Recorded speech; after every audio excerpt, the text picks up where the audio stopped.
It is the eve of Superman Day, but the start of the summer of Superman. Not only do we have a blockbuster film dropping this July, but we've got the Summer of Superman special dropping this week. That's one of six, I don't know.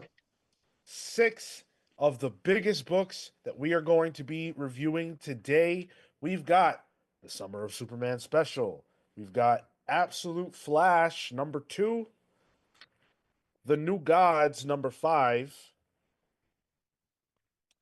Zatanna #3, due to some poll wonkiness. Ultimate Wolverine #3 or 4, excuse me, and Teenage Mutant Ninja Turtles #8. Now, those are some good books, but we've also got some good pals on deck today. We've got Cale, What's up, hot dogs? Tyler, Just taking a nice sip out of this Comics Pals branded pint glass.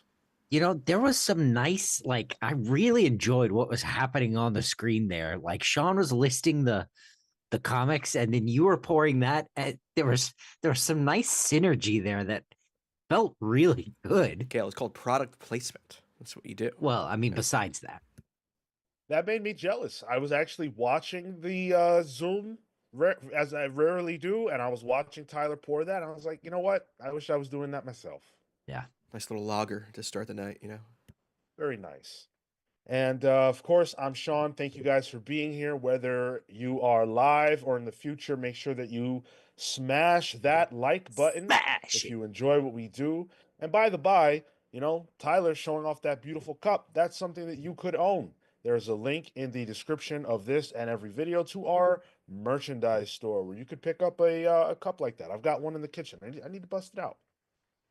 And that's not even something that actually makes us much money. It's just cool to know they're out there. You know what I mean? Like somebody in another state far away has our faces on something. It almost costs us money, but hey, it's fun that we have them. So there you go. Let's jump into the Summer of Superman special #1.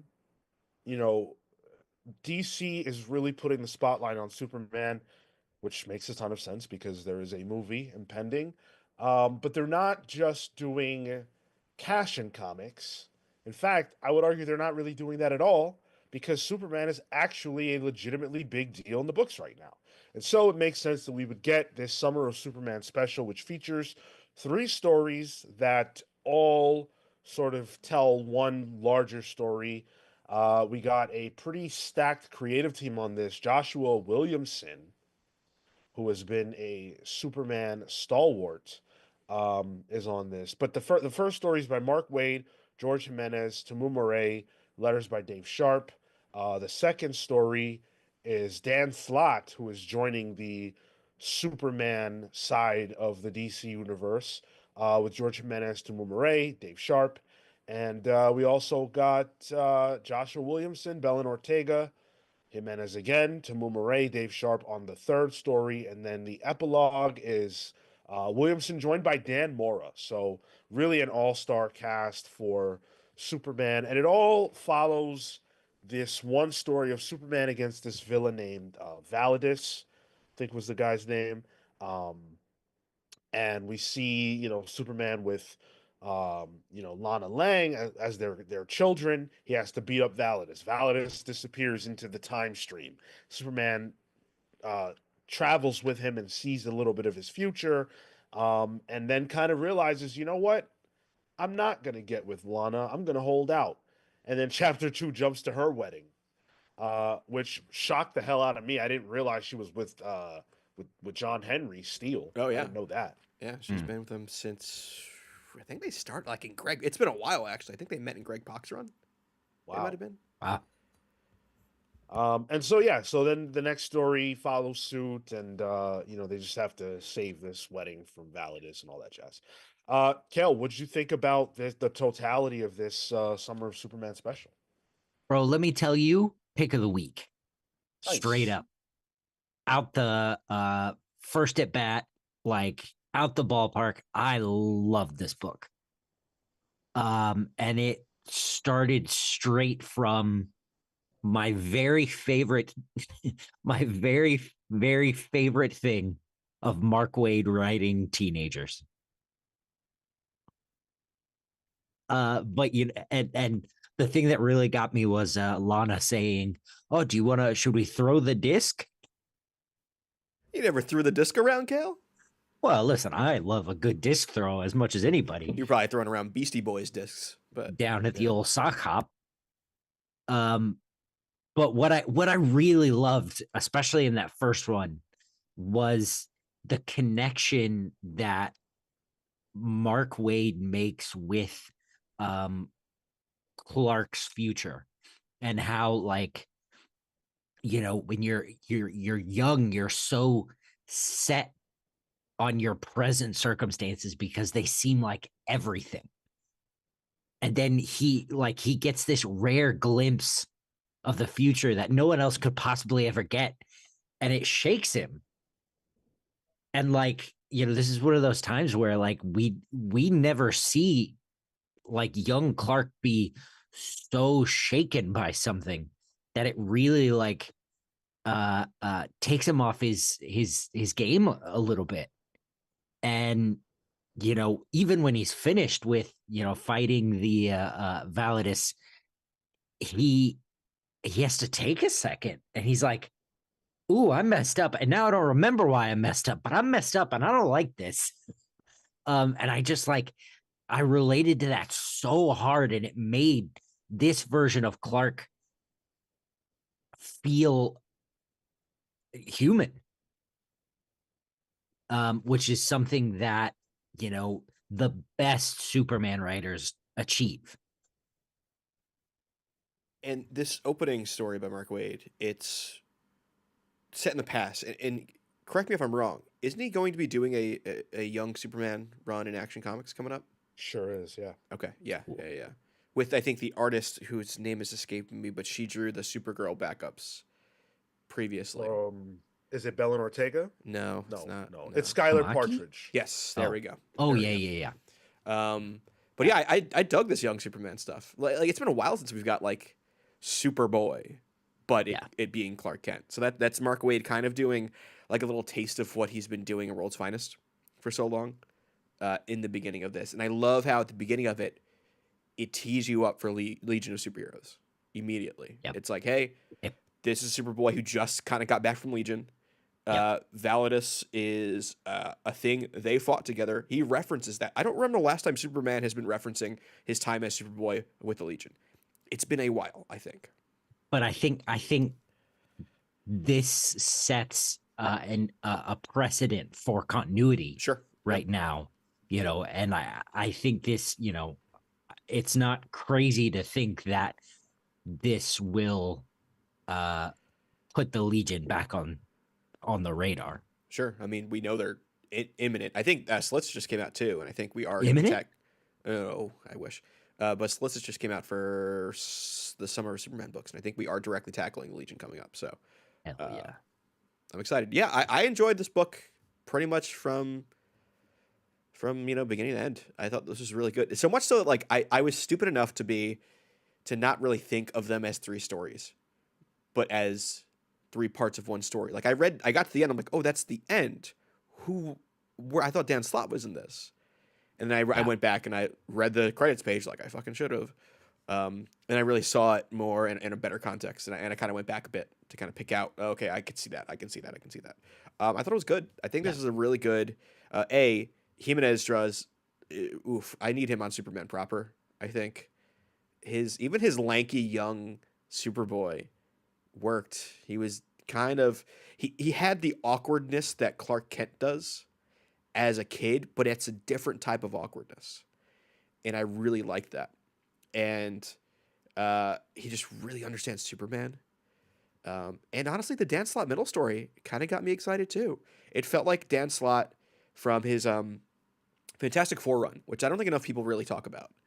I really liked that run that Dan Slott did. It was really family focused, huge supporting cast. I think Dan Slott works well with a big supporting cast, which this story, and then I know Superman. What's his book coming out? It's not Unchained, is it? It's No. Got a similar name to that. Yeah. But that also has a big supporting cast going to be coming up in that. So I was kind of excited for it. Even the bit where he rewrites Man of Steel, where Pa Kent gets sucked up by Yeah. a tornado, but Superman or Superwoman saves him. And I'm like, all right, that's cheeky. That's cheeky. Yeah, I generally enjoyed this issue. I thought it was pretty damn good. It's Superman Unlimited, by the way. Got it. Yep. With Raphael Albuquerque. That's awesome. Yeah. I am not a Dan Slott hater. I know a lot of them exist. I am not one of them, and therefore, to me, book like that seems pretty exciting. I don't see a reason not to be pumped for that. Before I get into my thoughts, I do want to read this $10 super chat from Hayden's Hideout. That's a reminder that super chats are indeed open. Thank you so much, Hayden. Hey, pals, life has been hectic this week. Work has been crazy, and I found out that my mom has a tumor in her ear. I haven't read any comics this week, but I'm glad I can unwind with some comics talk. Hey, Hayden, thank you so much. First of all, I'm really sorry that you're going through that. That your mom is dealing with that. That's awful. We don't necessarily realize how precious life is until we start to have to deal with those kinds of things, and I think that's a marker of getting older, is having to go through some of that stuff. And hope you just know that you have a bunch of people here that are pulling from you, as evidenced by the chat, which is doing an incredible job right now. Hopefully, Hayden, you'll enjoy this podcast, and this can take your mind off for a little bit. And comics will be there for you when you need it, and it doesn't need to be immediate.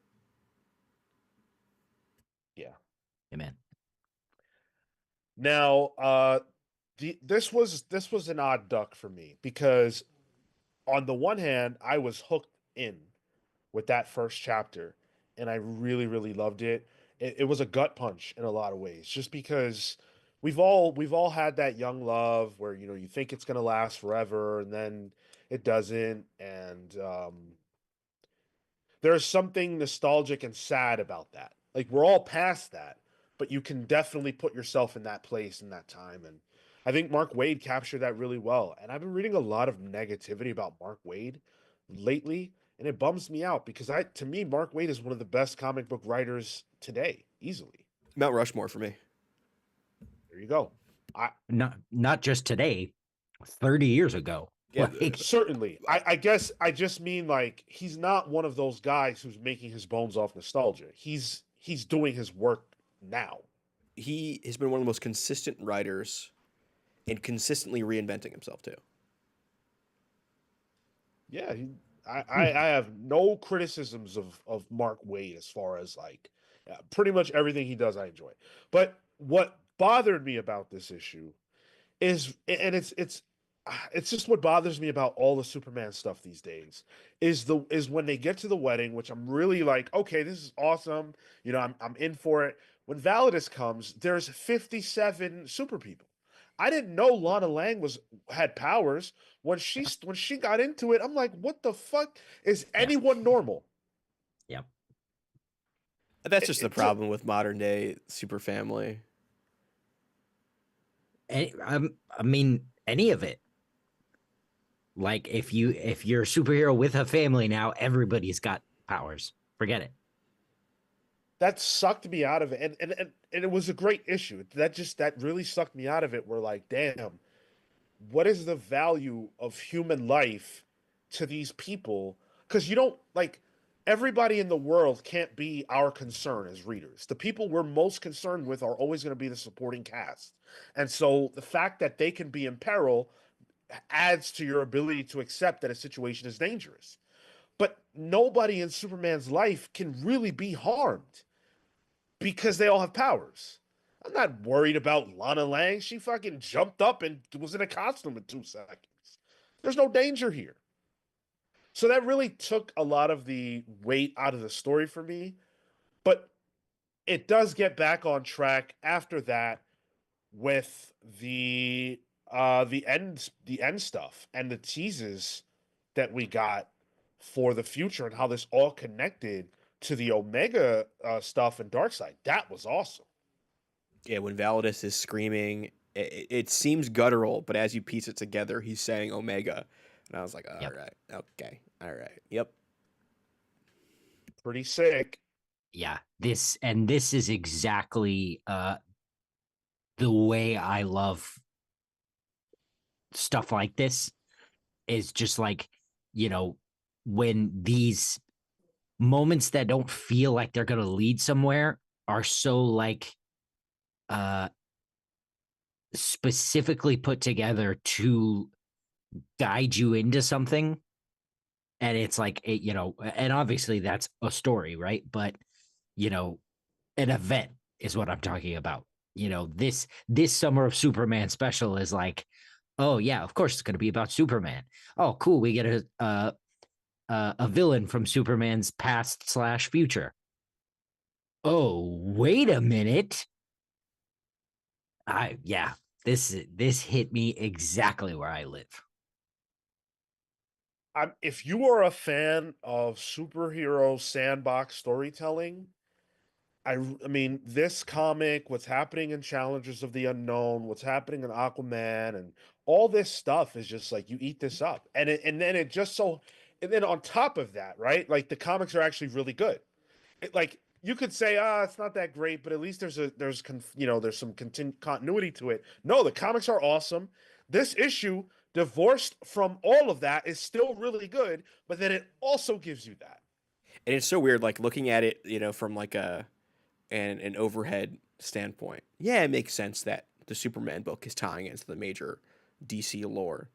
But look at the other books that are doing it: Challenges of the Unknown, an Atom book, a Question book, and Aquaman. What? Like, if you would have told someone like And that's where all the important stuff is going to be happening 20 years ago, they would have like, "You're okay." What kind of new crack did they invent 20 years later? 20. Oh yeah, even 5 years ago, really. Yeah. And then man, they got everybody on art for this one. Does Dan Mora have something in his contract where he's the only one allowed to draw these new Legion guys? Because anytime they show up, it's been Dan Mora. Like, even when he's not on the book, he just shows up to draw it. I think what it is they need one page that looks as best as it possibly fucking can, and Dan Moore's the guy. Like, and he's fucking doing that Batman Sentai book coming out. Like, this guy does not stop. Are we sure he's okay? He's only doing covers on that. He's not actually drawing it in the interiors. Oh, okay. Well, he only puts out a variant for every single issue that comes out, though. So, Um, I really like the Legion, the Dark Legion stuff. And as one of you guys were talking about, Superman's youth and his relationship to the Legion, it made me think, wow, how appropriate. This is something I genuinely hadn't thought of before. How appropriate that the Legion of Superheroes were corrupted by Darkseid, something that's so important and integral to Superman's youth. It's almost as if like everything Superman holds dear is corruptible. I like that. the idea of the Justice League doesn't exist without Superman's time as a Superboy. Like, in the greater scheme of things, because he has that context. Even though he forgets about it, right? And it's always kind of in continuity or out of continuity. He knows he was there. yeah. So, Yeah. but that's DC for you. One thing I had the thought of, and I wonder if they go down this route. I don't know that they will, but I had the thought of like Absolute Superman's sort of freedom fighter role, and like why he's so in intent on going around the world and helping all these people. Like, his parents saw real economic injustice, the economic side of it, right? But if that Superman somewhere in the in his voyage from Krypton to Earth, if he got taken to where the Dark Legion future or whatever is happening there, and that ends up being like a an apocalypse situation where he was put in a situation like scot free, that would really flesh out like his guerrilla mindset, guerrilla being, guerrilla military style uh passion for fighting for these people. Not that necessarily he needs a trauma to inspire him to injustice, but that he would really know what these people are going through. Well, I like that idea. It's kind of like it keeps the Legion as important to the lore of Superman, Yeah. just now in an inverted fashion. I think Yeah. that's pretty cool. And I wouldn't be surprised if we see something like that. And like the other thing I'm excited for is like Legion's a blind spot for me. And they're having a spotlight put on them. In almost like a dark spotlight, but a spotlight nonetheless. And like that's like Cale, you did on the Patreon once. You did like a secret identities list game where you saw the secret identity and you had to name the superhero. I got screwed on the Legion stuff because I just don't know it. Yeah. Yeah. But knowing that I'm finally gonna like, and I've been reading, DC monthly since Morrison's Batman. Same for Sean. Legion's never really been that important for me then. So finding an import for them, for these characters that like you love, Atomic loves, he's saying people better start reading the Great Darkness saga. Never read it. Yeah. It's exciting.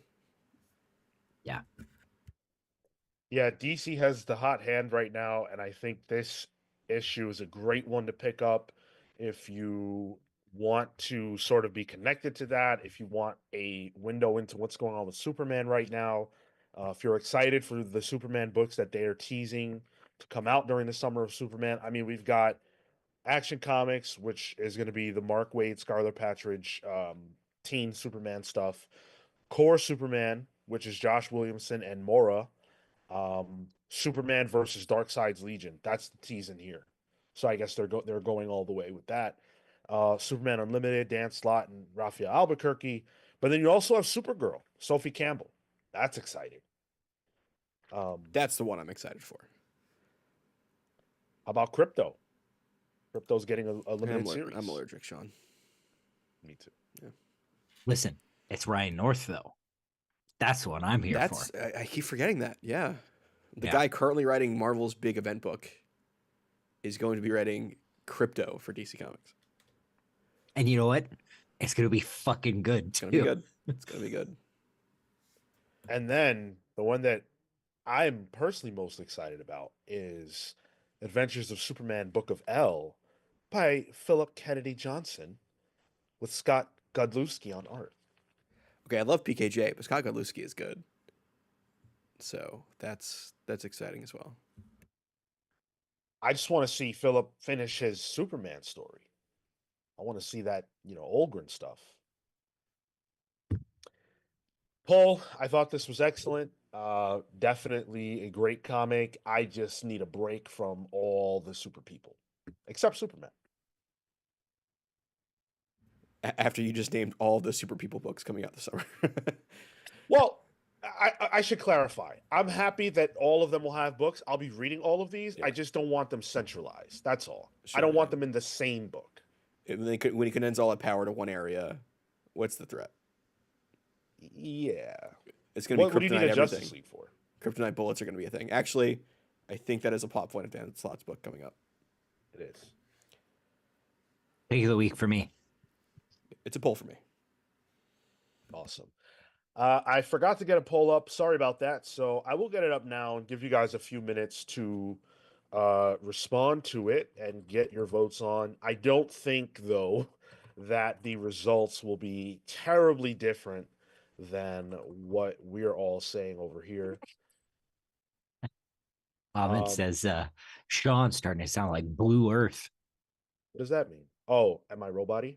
No. Blue Earth. Remember when PKJ's run? They were like the anti-super family, like militia. Yeah. We don't want these capes in our city. I'm sorry, man. They're fucking annoying. When I saw Lana Lang jump into action, I was like, okay. She's had power since Rebirth. I don't give a fuck. It's been a problem since Rebirth. they need to do something. Where was I think they Crypto? will. I don't know. I don't know. Yeah, he was slacking. Of all people, Yeah. right? Like,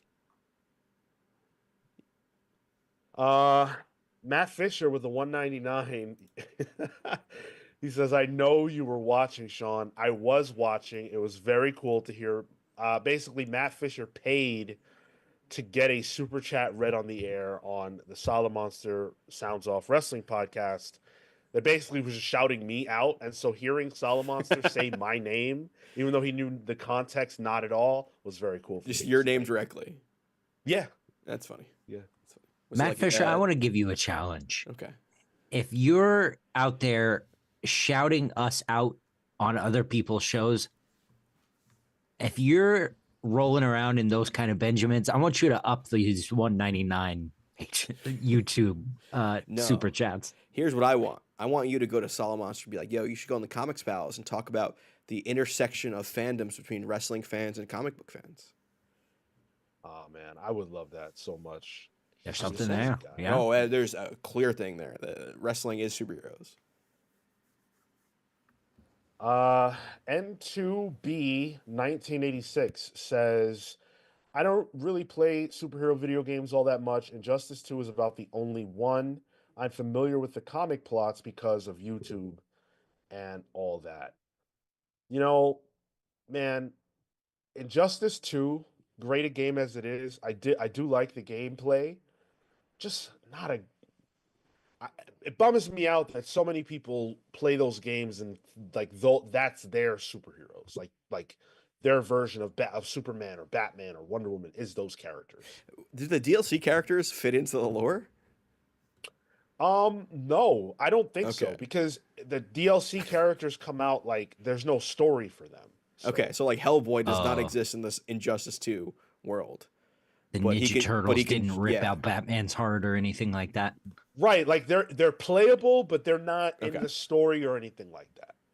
Honestly, give me a Hellboy crossover with Why aren't there enough Hellboy crossovers? It's not Nah. popular enough, man. Damn. Not enough Hellboy. I did see that most recent Hellboy movie. Woof. There you go. And they keep trying. Yeah, that Yeah. was the straight to DVD one too. Whatever, streaming. Straight to DVD. Oh my god. Streaming. I got lost. Bypass streaming I got- altogether. I got the validest time stream issue in my head. DVD. I skipped HD DVD. Not Blu-ray, not Ages. Oh, DVD. Blu-ray too. Yeah. Tyler had to do a deep, like a physical swan dive into the Walmart DVD bin. Yeah, Do you even just have straight- those anymore? Yeah, I had to dive through a couple copies of Click to get to this. Oh man. Matt Fisher with a 499 says upped. Well, thank you, Matt. Appreciate King shit. it. Turns out peer pressure works. Thank you. Oh, 100% Would've thought. works. Yeah. Well, we're going to yeah. talk about the poll next week, and peer pressure is probably in there too. We're going to talk about the. Oh, yes, absolutely. All right, I'm going to end the poll that is currently running because I don't think it's going to change. 57% say poll didn't buy or read is 21%. Pick of the week is 17, and pass is 4%. Why are we passing? How dare you? Couple notes. Saturday, we are live at 10:15 a.m. Eastern as ever. We hope you will join us for that. We're going to have a lot of fun. This past Tuesday, we had on Dirk Manning, who you guys will probably know as a horror writer from comics. He's been on the channel many times, but also Josh Mallerman, who did Bird Box. He wrote that. He's written dozens of novels and stuff. And actually, it was a pretty fun conversation getting to talk to a novelist about comics and getting his perspective on comic scripts and the differences between comics and novels and stuff. That was really insightful. And getting a guy that just is new to it. Like he had read EC Comics and all that stuff, but like comics, especially the behind the scenes of it all, new to him. Very interesting. Like we've talked to Dirk plenty, but it was interesting to have the added wrinkle of Josh there. That was fun as hell for me. I really enjoyed that. Also, Patreon is the best way to support us. We appreciate the super chatters, but Patreon is the absolute best way to do it. Patreon.com/thecomics We're always giving you some more bang for your buck. This Saturday, you're going to hear a new Patreon origin. So that's just a little bit. That's just a sliver of the value that can come from the Patreon page. Raging Sloths. Oh, I was going to read your message and then it was retracted. Never mind. Yoink. Pretty much, yeah. It Well, was basically don't sleep on Nightwing or Detective Comics. On my list, I have them. Yeah. I am actively reading that. Check out Pal's previews every Monday to hear us talk about some books that we don't talk about on the show normally. there you go. I'm going to keep plugging that show. It's gaining traction. People are liking it. Oh yeah, man. Atomic Hound with a good point says 83 watching, 50 likes. Let's go, folks. Hit like. Please do that as we do get on with the show and talk Absolute Flash number 2. This is written by Jeff Lemire with art by Nick Robles, colors by Adriano Lucas, letters by Tom Napolitano. And in this issue, Wally is still on the run. Wally is on the run. His mind, his consciousness is like all over the place. Very Dr. Manhattan-y vibes, where he's, you know, cognizant of the fact that he's here in this present moment, but he's simultaneously existing in other moments throughout time, which sort of answers questions that we had from the first issue. Um, he's also being chased by the rogues, and there we get to see a little bit more expansion on Flash's power set, kind of how it works. There's still some confusion, but we do get to see some cool stuff. Tyler, is this better for you, or where you at with this one? So I was kind of lukewarm on the first issue. I will say it's warming up. I'm still not quite there. I think it looks really good. The Robles art is clean. This is just like really good, straightforward art. But then it's not straightforward once the Speed Force comes in, which is the way it should be.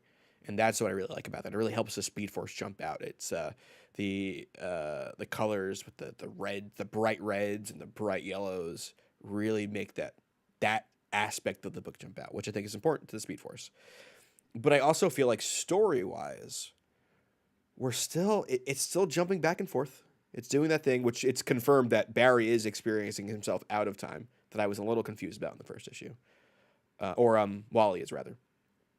And I feel like once this arc is done, as like a trade, it's probably going to read pretty good. I think for the issue, I'm having a little bit of an issue with it. I like it. I think this is a fine book. It's probably my least favorite of the Absolutes, which is not saying it's a bad book. I would still pick this up, probably even if I wasn't doing the show. But I don't know. I need to warm up to it a little more. This did a lot more for me than the first one. And I've seen that sentiment flying around. For me, I think this issue does a lot more heavy lifting on the powers. And the connection to Barry. And I think sort of not leaving Barry dead, I think will help us understand what's going on with Wally in the long run. But I think even just sort of getting to see Wally step up against the Rogues just a little and sort of have that moment of figuring out what his powers are, I think helps differentiate more, differentiate from the main line more. And I like that. I'm not crazy about the stuff going on with his dad. Like, I can walk past that very quickly. Like, please, let's move on past that. But I I did have a good time. This was a fun read. Yeah, I liked the first issue. I thought it was strong. This was maybe not better, but I did enjoy it quite a bit. I think the Barry angle was really interesting where he pops back up and it's like you're not quite sure. Like there's a bit of confusion on my part as to like, you know, okay, so Barry will eventually die, but he's not dead yet. What's going on? But I like that because Wally's not sure. Like this is all crazy. And there's an element of chaos here that isn't frustrating me yet. Right now, it's still fun and exciting, and I love it when a guy starts saying, "Yeah, my consciousness is here, but it's also here." I love that Doctor Manhattan shit. So I really enjoyed that page. Um, I don't know if I feel like there was much meat on the bone here at all. This really felt more like a 1.5 in terms of an issue numbering than a 2. But that doesn't have to be a bad thing. I think the art's pretty strong. And I'm still interested in where this is going. Banksy May makes a good point here, and I'm gonna pick it out here. He says his powers are interesting. Seems like they're based on quantum mechanics or something, where he's everywhere at once, and that's kind of the feeling I got through this. You know, Sean saying Doctor Manhattan-y in the terms of like the the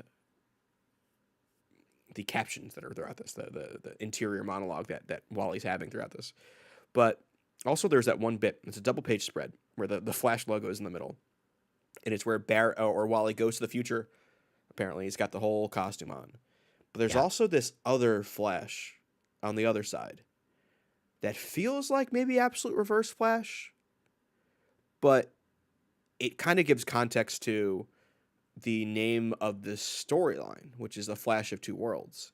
Whereas this kind of event that happened with Barry and his dad and Wally's dad and Wally, where something broke. It gave Wally these powers, but something broke. And it almost feels like it is in its own way, a multiversal thing. Something broke in the time stream with the power set. Something quantum broke.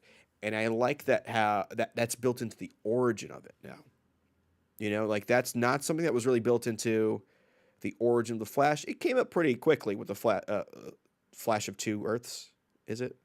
It didn't come up quickly. It took about Well, 45 years. sure.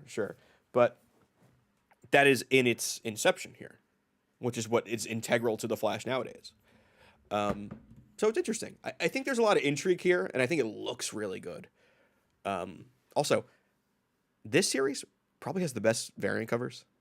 I know that's not really something that we care about on the show, but every week when the Absolute Flash comes out with a new book, it has the best variant covers. I have trouble picking out some of the best ones. But I think it's a solid ass book. I'm looking at that Andrew McLean, and I'm like, maybe I have to go get that one too. We'll get to New Gods, but man, I think Andrew McLean was made for DC, and I never put those two things together before.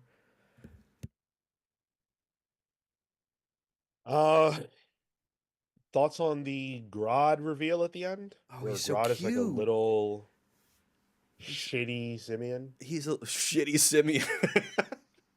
I think I played him in Marvel Rivals. Yeah, I'm cool with the change. Like this is what the Absolute Universe is for. Upend my previous expectations on something. You're turning Grodd from a gorilla. He's not Gorilla Grodd anymore. He's Capuchin Grodd. That probably won't be his final form. It's gonna be like a Pokemon. It looks like a Pokemon, but I imagine there will be evolutions to this Pokegrod. I'm with it. Fine, it's different. That's why I read these Absolute books. Give me something different. It was a letdown of a page turn, I'll tell you that. That was on purpose, right? Yeah, certainly. They set it up like, oh, here we go, send Yeah. out Grodd, and it plays on our knowledge of Grodd, Yeah. and he's got these vicious killer eyes, you Yeah. think, and then To be fair, you hit that page turn. Yeah. To be fair, a Capuchin could probably screw us up too. If you got an angry ass Capuchin on you, Well, yeah. sure. Or a macaque. Listen. Yeah. pretty solid comics. It's a pull for me. Pull. Yeah, that was a nice glurp of a pull for me. He's pulling that drink the way he's Pulling it pulling back, Absolute yeah. Flash. Steve Canera says best representation of the feeling of super speed I've ever read in comics. Wait, you mean you didn't care for that whatever the fuck Mike Deodato Jr. was doing in mainline Flash? Yeah, don't hate on Mike Deodato. All right, come on. Well, One of actually, my faves. to talk about that, the bit where Golden Glider, she goes to like trip him, and she takes like both of her like eskrima sticks or whatever, Yeah. and then like I heard like the like when Barry like or when Wally like jumps between them accidentally. I was like, oh, there goes the Snyderverse score in my head. That was sick as shit. We probably didn't do this book justice in terms of talking about how great it looks. But yeah, man, this is a really, really awesome looking issue. To me, much more visually stimulating than the first one.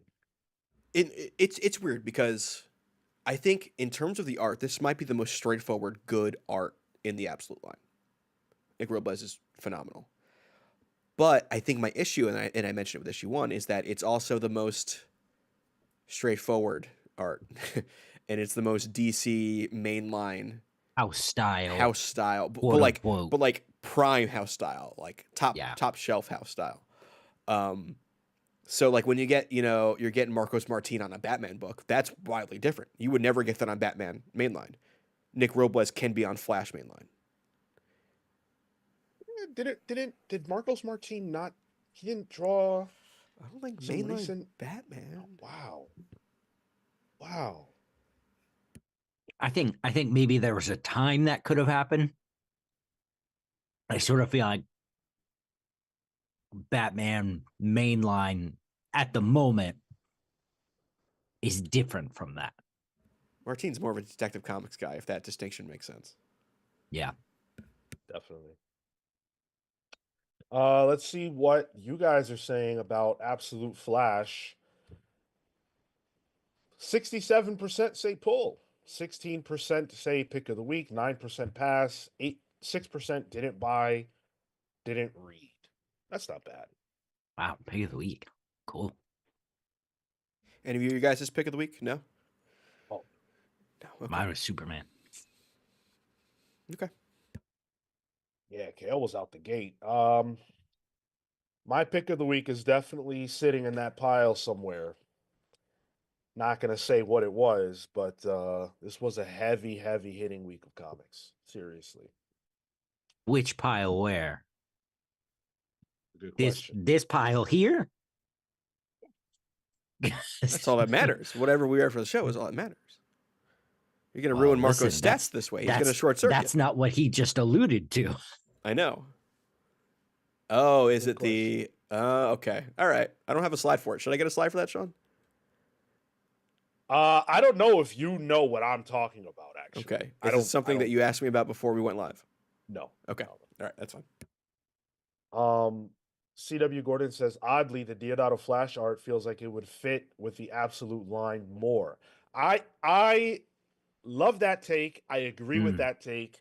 I absolutely would have been more receptive to Deodato's stylings on Flash if it were an Absolute comic.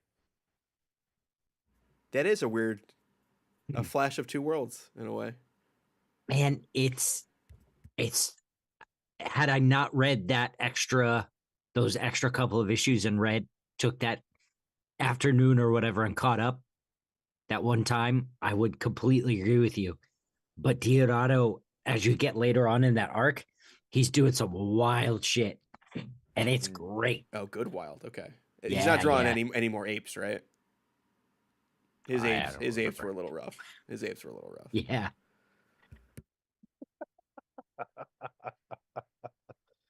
All right.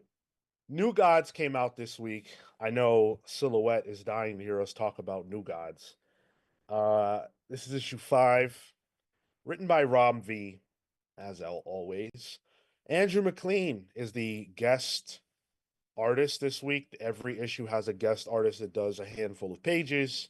But Evan Cagle's the main series artist. Colors by Francesco Segala. Letters by Tom Napolitano. Twice in a row. There you go.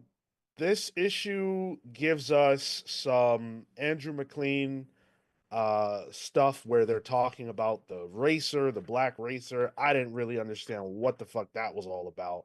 And then Highfather is in a fight with some Niktari dudes, I think. And there was a pretty cool page where one of them gets erased, but then he comes back. And meanwhile, Mr. Miracle is still fighting with Orion over there. I got to tell you, for me, this series is losing me because I don't know what the fuck's going on. And it's annoying. I am beginning to be annoyed by this series. It has very cool things that happen, but it's just not that clear all the time. May I ask what you're not clear about? Yeah, like I said, I don't really get what the first conversation was supposed to be telling me, the racer, the black racer, blah blah blah blah blah. I don't remember who the Niktari are, and I don't remember this conflict coming into play between them. And maybe that's, I mean, obviously that's on me because I'm sure they were in the last issue, but I don't remember any of that.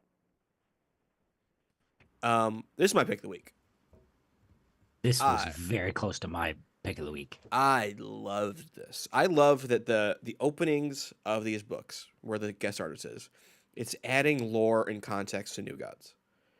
We got that one that was like the old gods, and now we got this one that kind of gives context to Light Ray, who is always like, when you think of the New Gods, you can imagine Light Ray in your head, in your mind's eye, if you're a reader. You might forget his name, but like, he's one of the ones that's always there, you know. So adding context to him with the Black Racer and how Light Ray is one of Highfather's kids. He is afraid. He is aware of the Grim Reaper, which is the Black Racer for New Gods, always being present. So he's always aware of death, and that the way McLean drew, I think that's original appearance Black Racer, right? When he's not black, he's like red when he's and stuff. Well, I'm going to be real careful how I phrase this. Sure. And I really want you to hear it the way I mean it. Yep. When he's colored. Sure. Yeah, I know what you mean. Yeah. When the color is drawn in on him. Yes. Right. Yes. When he's colorful. There we go. That's much better as a white guy. I like that bit. I like that he was constantly aware of death as a kid, and so much that he became a friend to death. They played a game of tag, essentially, and that is who Light Ray is. And then that tying into he's part of this super anime fucking book. Like, the Evan Cale art is the most manga influenced art in like an American comic like a DC book for sure, that I've seen in a long time. There's literally a samurai slash in this book where two main characters, they slash into each other, and then you just hear Highfather go like, oh, you know, like, yeah, like it didn't work for him. This new villain, what did he say his name was? I don't have my iPad near me, but he's part of the Darkborn, I think is what they're calling themselves. And how we see Highfather power himself and all the New Gods up in the previous issue, and Orion gets that power up in this one. And how he was fighting this prophecy that a son of Darkseid will be the death of him, and then meanwhile a different son of Darkseid shows up in here, and he realizes his prophecy, the way he read the prophecy, was wrong. Which, guys, stop reading prophecies. You're always going to get it wrong. That's the nature of them. I loved this book. This book really sold the series for me, because I think I was probably closer to Sean on the previous 4. Like, I thought, oh, it looks cool. I don't really know what's going on. This really put those pieces together for me and clicked, and I loved it. Easy pick of the week. I think it was pick of the week, one page in. Yeah, this issue solved all of my problems that I had last month. The conflict move forward, and we got escalation. Now Light Ray, one of Highfather's kids, is straight up dead. Um, now Superman's involved. Yeah, with the Mr. Miracle and Orion stuff. Uh this was incredible to me. I have a long history with the Black Racer. I've always been really, really fascinated by him because for a long time he was sort of a Flash villain. But he took the form of like a like a dark Flash or whatever. And so I've always sort of had the Black Racer on my radar, but using that sort of dynamic between Light Ray and the Black Racer, and like with Light Ray really trying to figure out what he's doing, where he's at, and then the discussion of what the Black Racer is, especially hit home with me with Orion, when when you're a warrior and all is war and death and violence, and then someone comes to carry the dead away, like to Orion, of course he would be nothing because he's a vessel that carries the dead away. I loved those explanations of what death is, what happens after death. Yeah. You have Highfather, Yeah. which is like the religious explanation, you have Metron, which is the analytical one. It's energy. Yeah. That's all it is. Yep. And Orion's almost nihilistic because he's the foot soldier. You're right, Cal. And that's a very, very Rom V thing, I think. The idea of death and afterlife and what happens there. And is it cyclical? Who knows? And adding that to the lore and adding the 3 different answers, I think, is interesting. Because throughout this, it's adding New Gods lore. But it's also complicating it because it's not so clear cut. Like these 3 main characters, nobody has a real agreement on what death is, which makes them more human. And I really enjoyed that.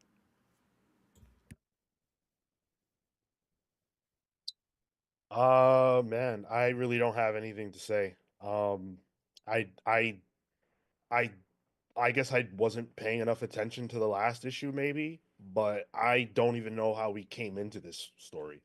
Like, I remember some really cool character shooting fucking arrows, and that's the last bit of fighting that I recall. I don't remember who these Niktari people are, and I feel like the story on the ground level with Mr. Miracle and Barda and everybody is moving really slow. I don't know. I don't. I go ahead. Sorry. Well, I was just gonna say I don't know that we know totally who the Niktari are, other than they're a force that thinks they can take New Genesis or whatever, and now it turns out they're possessed by something. Well, they've been around since the first issue, and it's the context. They added the context with like the old gods, and those are guys filling a vacuum from Darkseid.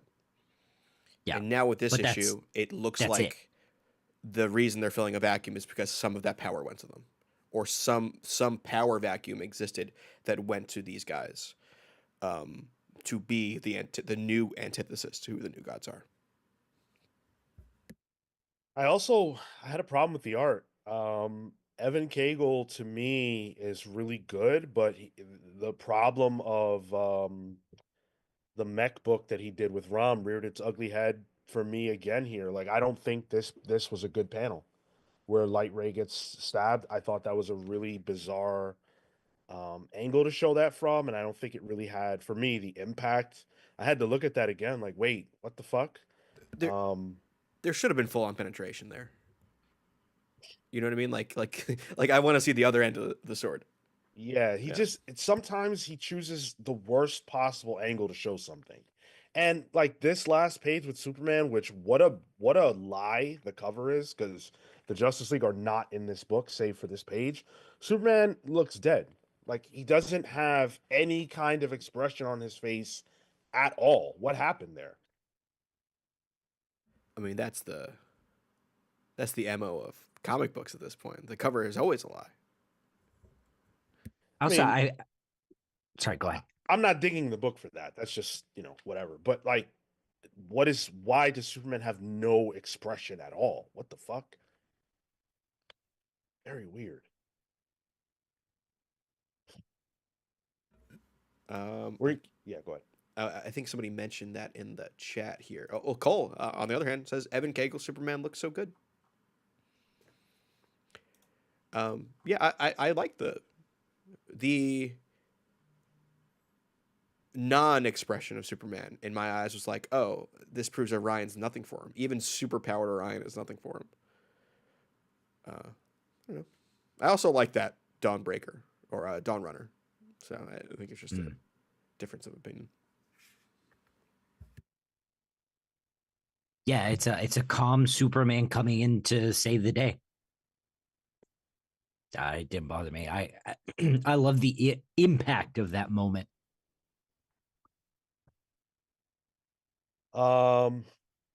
Atomic Hound with the $9.99. Rom very cleverly opening with essentially backup stories in front of the book. This is essential reading for modern DC readers. Love it.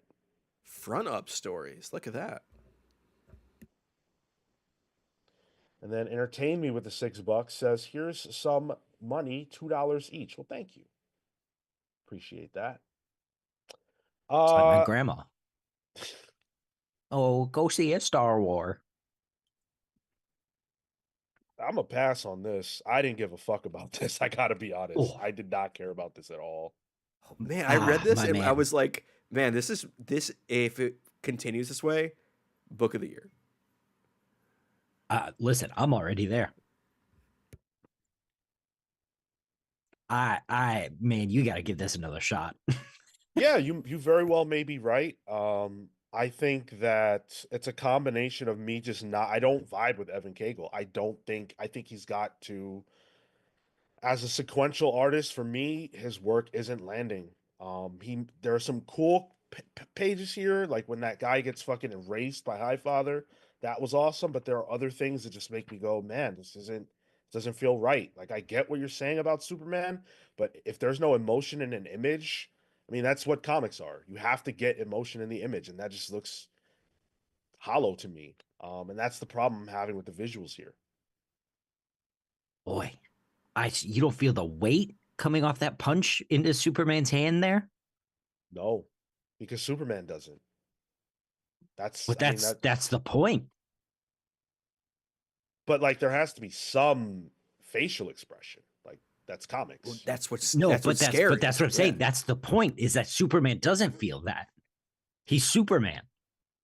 He's on different DBZ power level. That's cool. Yeah, that's cool. But like he doesn't. I don't know. I've said what I. How far did you get with Dawn Runner? I read the whole thing. Okay. And I thought it was from a storytelling standpoint, I really liked it. But from a visual standpoint, there were a lot of times it was incomprehensible. I thought the mech battles just didn't. They were very hard to look at. And that was a common opinion about that book. I remember having that thought with the first issue. Yeah. Yeah. Let's see what the chat has. I mean, you guys can disagree with me. That's fine. It doesn't matter. I'm just telling you what I think. Sure. I'm more referring to the chat because chat is losing their minds. We are not allowed to. No, you guys are definitely allowed to. Go watch your back, Tyler. We're not allowed to.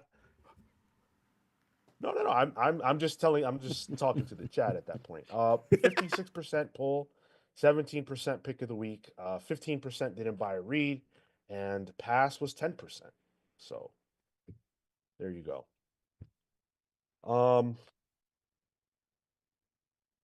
Silhouette says Superman after Warworld Saga is that dude. Totally. Superman no sold that punch, says Jesse. That's how I felt. Like he didn't, which is, if that was the point, then cool. But I don't know. He did one of those AEW kick out at ones. one of those AEW didn't even sell to fall down to have to kick out in the first place. I won't bash AEW any further. Dynamite last night, phenomenal. Definitely, very good show. Joseph Wolf says the coolest bit about the different artists to me is how it seems to be making it where Cale can have time to be the artist on every issue. I do like that. Yeah. I do like that. Sean, typically you are anti-backup. I think most of us are on this. In the sense that modern backups feel like a way to just justify a price rather than add much to it. At DC, yeah. At DC. Are you at least digging the different art styles and the front ups? I think it's a great idea. I think it's awesome that they do that. I think it's basically what Atomic Hound said. Like, a lot of people, me included, will come into this with very, very little knowledge about these characters. And so the fact that there are these front ups, as you put it, to kind of add context to things that might otherwise not make sense, I think is really intelligent. I like that they're there.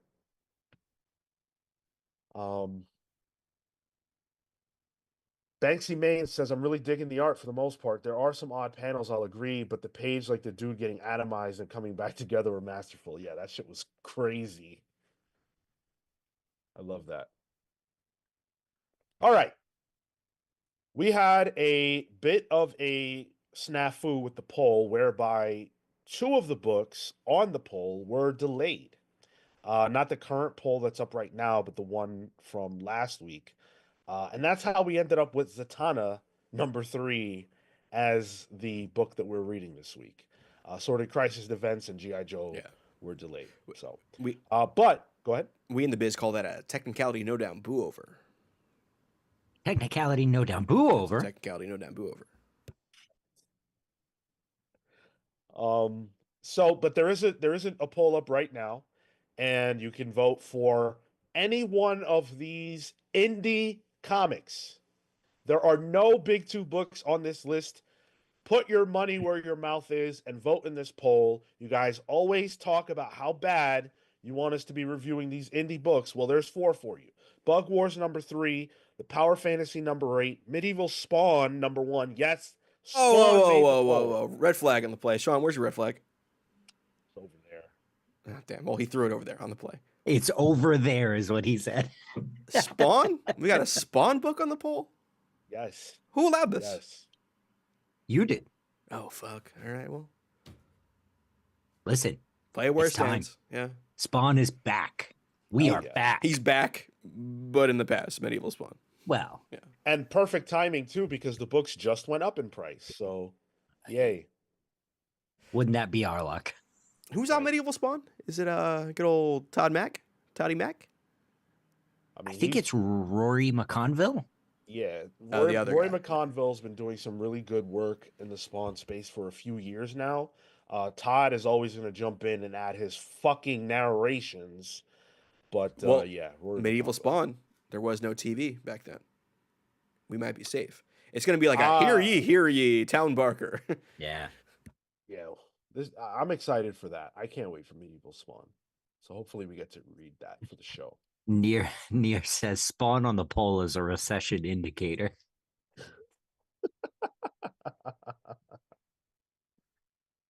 Dan Trudeau said, I haven't talked to anyone who reads Spawn in at least 25 years. What? Dude, I've read Spawn as recently as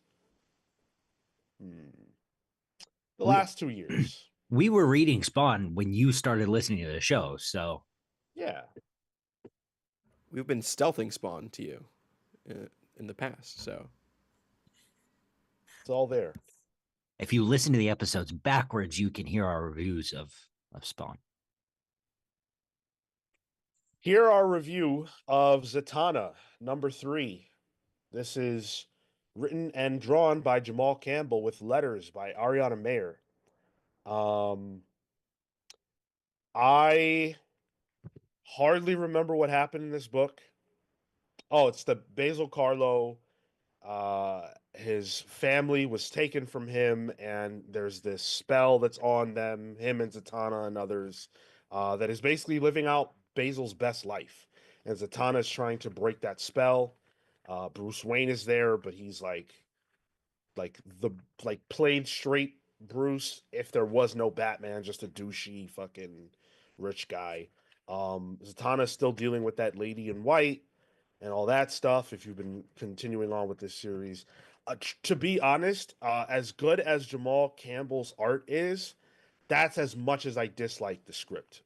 And so this for me is purely visual, and the visuals are fantastic.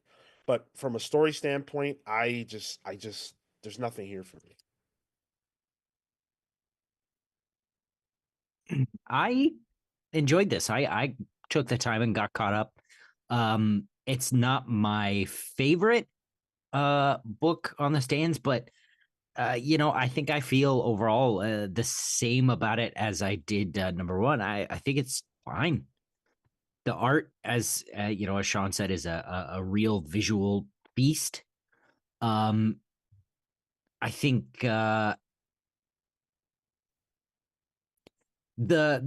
stuff with Basil Carlo and the Clayface angle of it is an interesting twist and use of that character, in that it's not somebody you would think would be in a Zatanna book, but it was an interesting angle that made for some cool visuals and a believable um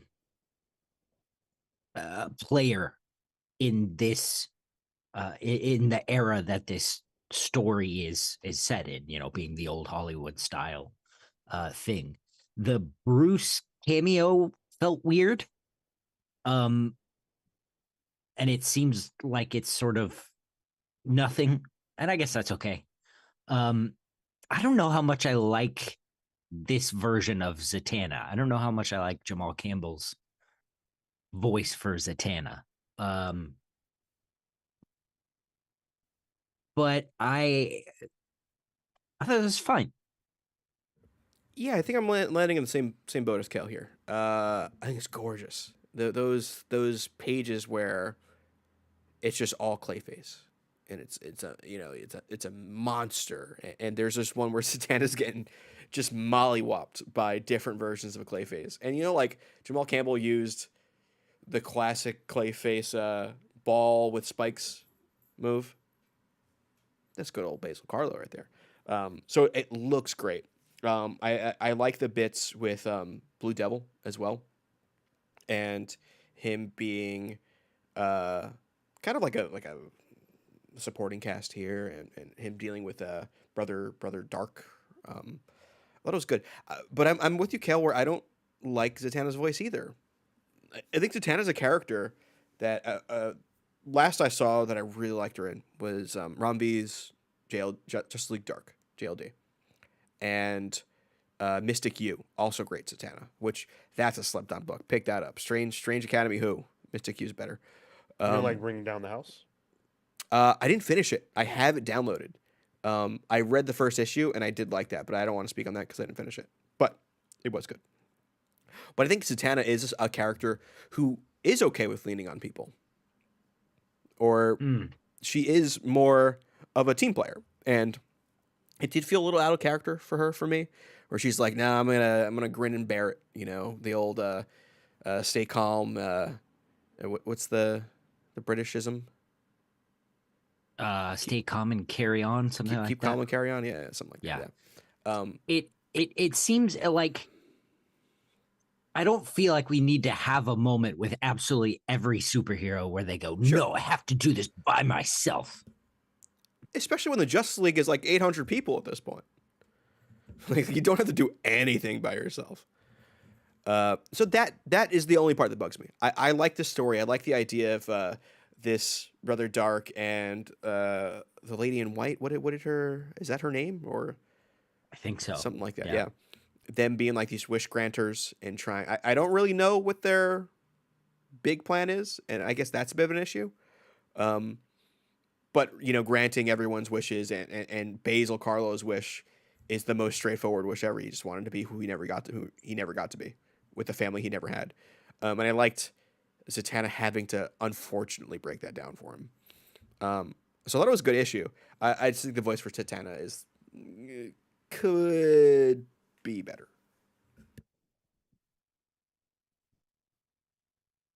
There were some really cool visuals here, like this Clayface freakout moment. I thought that looked really awesome. Yeah. Um, I just I don't need miniseries for, characters like this. Like I'm happy with seeing Zatanna when she pops up in, Superman or wherever, but like I don't know. I just don't really care that much about the character. I agree with you. I don't think we should need a Zatanna miniseries either. I think we need a Zatanna ongoing. I love Zatanna. So I'm on the opposite end of the spectrum there. But Sean, bring up that Clayface page again, if you can. What Jamal Campbell does that I think is really interesting in this is that his color palette. It's very different. Like there's a whole Clayface multi-page fight scene. I don't think brown is used once. Mm, It's very magic yeah. based. There's blues, there's purples, there's violets, there's reds, and it's all in that lighting. The idea of magic lights everything in a certain way. And I liked how Clayface is because it's in that magic lighting. You never actually, if you took like a paint dropper tool from Photoshop or Paint, um, and you looked at Clayface, he'd be purple each time, but he's not purple, if that makes sense. Yeah. So he's playing with light sources and the way they reflect off other things and the way it reflects off of Zatanna's magic really, really well. And I think that's just why I love Jamal Campbell's art.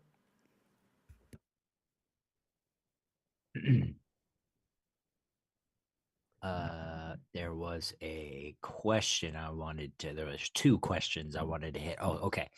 Hayden asked, do you think Zatanna works best when she has someone to bounce off of, like Constantine or Batman?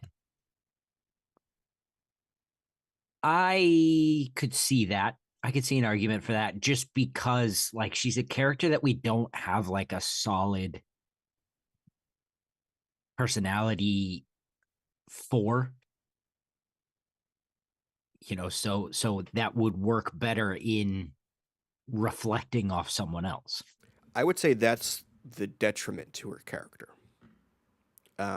Because the context of who she is so tied to her relationship with men. With Constantine, with even in the event book we just had where she teamed up with Superman. Like her whole thing that is constantly constantly brought up every time she has a new mini or a new ongoing is her relationship with her dad. And the fact that this one is sort of looking to lean into her mother relationship is a good twist that I'm curious about. I think the voice we hear at the end that she questions is her mom. That's the kind of way I'm leaning to her, or that's how I read it. So it would be nice to see her expand as a character outside of who she is in a relationship with another man. It's like this is like the anti-Bechdel test character. It'd be nice to have a book where she could pass that test. The second question I wanted to hit was, does characters popping up in multiple books confuse the continuity for anyone? I feel it's disrespectful for the main creative team that's trying to status quo for their character.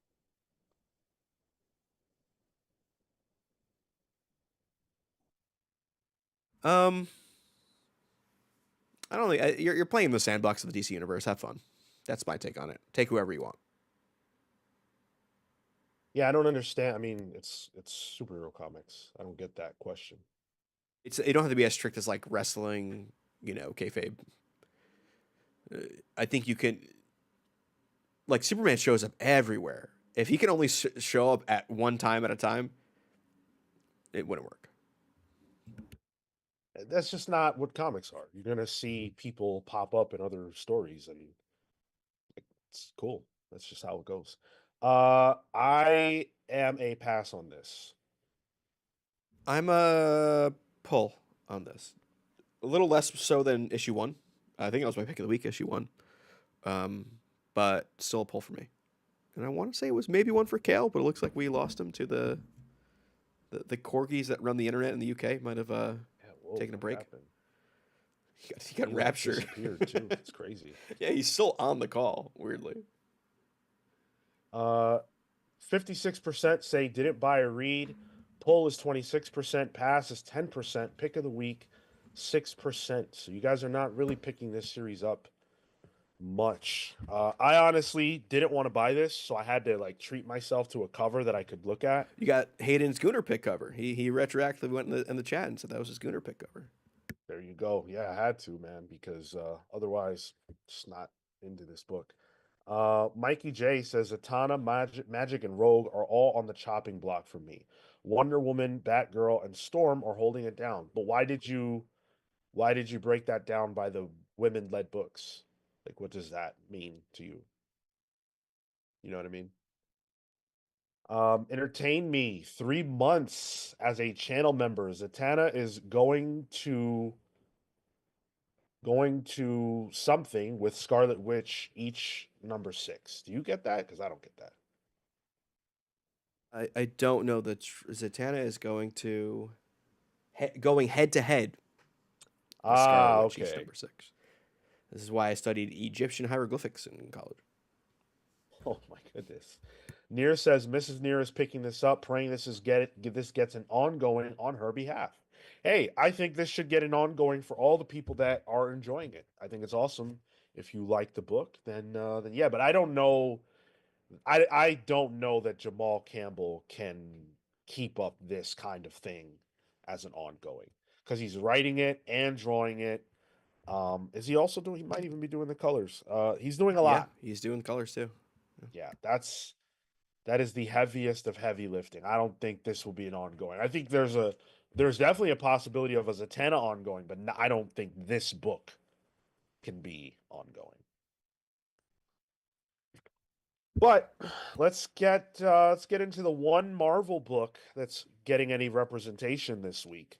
And that's Ultimate Wolverine, number 4. This is written by Chris Condon with art by Alessandro Cappuccio, colors by Brian Valenza, and letters by Corey Pettit. And this is a weirdly constructed issue whereby you get captions and characters talking, but you don't see what they're talking about. What we see is what appears to be a wolf and a bear, and we keep going back to the wolf and the bear and as they fight each other and things like that. But the commentary, the narration boxes, they're referring to something else that is happening in front of them that we don't see. And that is Wolverine killing fucking everybody that is inside of this laboratory. Not everybody, but all the like soldiers that are inside this laboratory. And so the book is kind of building on this motif, using repeatedly the words hunter, soldier. There are a few others. And the way that all of that is done and handled is pretty cool at times. But I think for me, the gimmick it wasn't enough to carry this issue. It went on way too long, to the point where I didn't like the issue. And honestly, I caught up with issue 3 as well in the meantime here. I'm not sure this is my bag, this series. I think the Cappuccio art is great, but story-wise, this is just another Logan book. Like, the idea of Logan as the Winter Soldier was how it was pitched. And now I'm realizing that's just a Logan book. It's a Logan book set in Russia, is what it is. So it's not justifying its difference to me. In this book with the whole, Wolverine as the wolf and the bear being Russia in a way, and it's him fighting his captors, and there's symbology there. It's fine. It looked good, but it went on way too long, to the point that once we actually get to the part where Wolverine has just for a book with a lot of Russians in it, he said no Russian and just committed mass murder, and everyone is there. I was like, all right, I'm out of the issue. I'm done. You lost me when 2/3 of your book was animals fighting and multicolored text boxes. Yeah, I didn't care much for this, unfortunately. You know, in an era where you can't trust a cover, this cover, not only did it not lie, but it told us the only thing we're going to see in the comic. If you look at the cover, you read the book, guys, and go on Holy Bleeding Cool shit. for the cliffhanger at the end. Yeah. That was nuts to me. Like I thought it was kind of cool, but I agree, it wore out its welcome. And granted, by the time you get to the page, by the time I got to the page where they show you what happened, the aftermath of it, that page is ridiculous. I'm not going to show it because it's very bloody. I don't know why this is in a red band. That's such a dumb gimmick, but that was cool. That was a great reveal. It looked awesome. I love the ending of this. That last page reveal had me on fire. I really, really like this book, like this series, but this issue, I just think it was trying to be artsy, which is cool, but it didn't land for me. It reminds me, somebody told me that this issue was similar to Ultimates last week. And I get that. Where, you know, in that issue, you had Dennis Camp doing the rhyme thing. This one has a motif that it keeps going back to over and over again. It kind of does something a little unique. And it's like, hey, A for effort, but I don't have to like it just because it's different. This didn't resonate with me. Yeah, I'm in the same boat. I did. I thought once we actually got like 2/3 of the book in, when we actually got to the actual meat of what the book is about, I thought that was good. I was like, oh, this is a book that I can get behind. Yeah. But it took too long to get there. Mm-hmm. Cale has rejoined us. What? Apologies. Stuff Yeah. broke like it's never broke before. Holy cow. Did you put out It's the all good. fires? Did you have to re-oil your computer? Yeah. Yeah. Yeah. The little crank start. To do the crank. Yeah, Yeah, of yeah. course. Well, Sean and I both didn't care much for Wolverine. So, what did you think? Oh, good. Yeah, me either.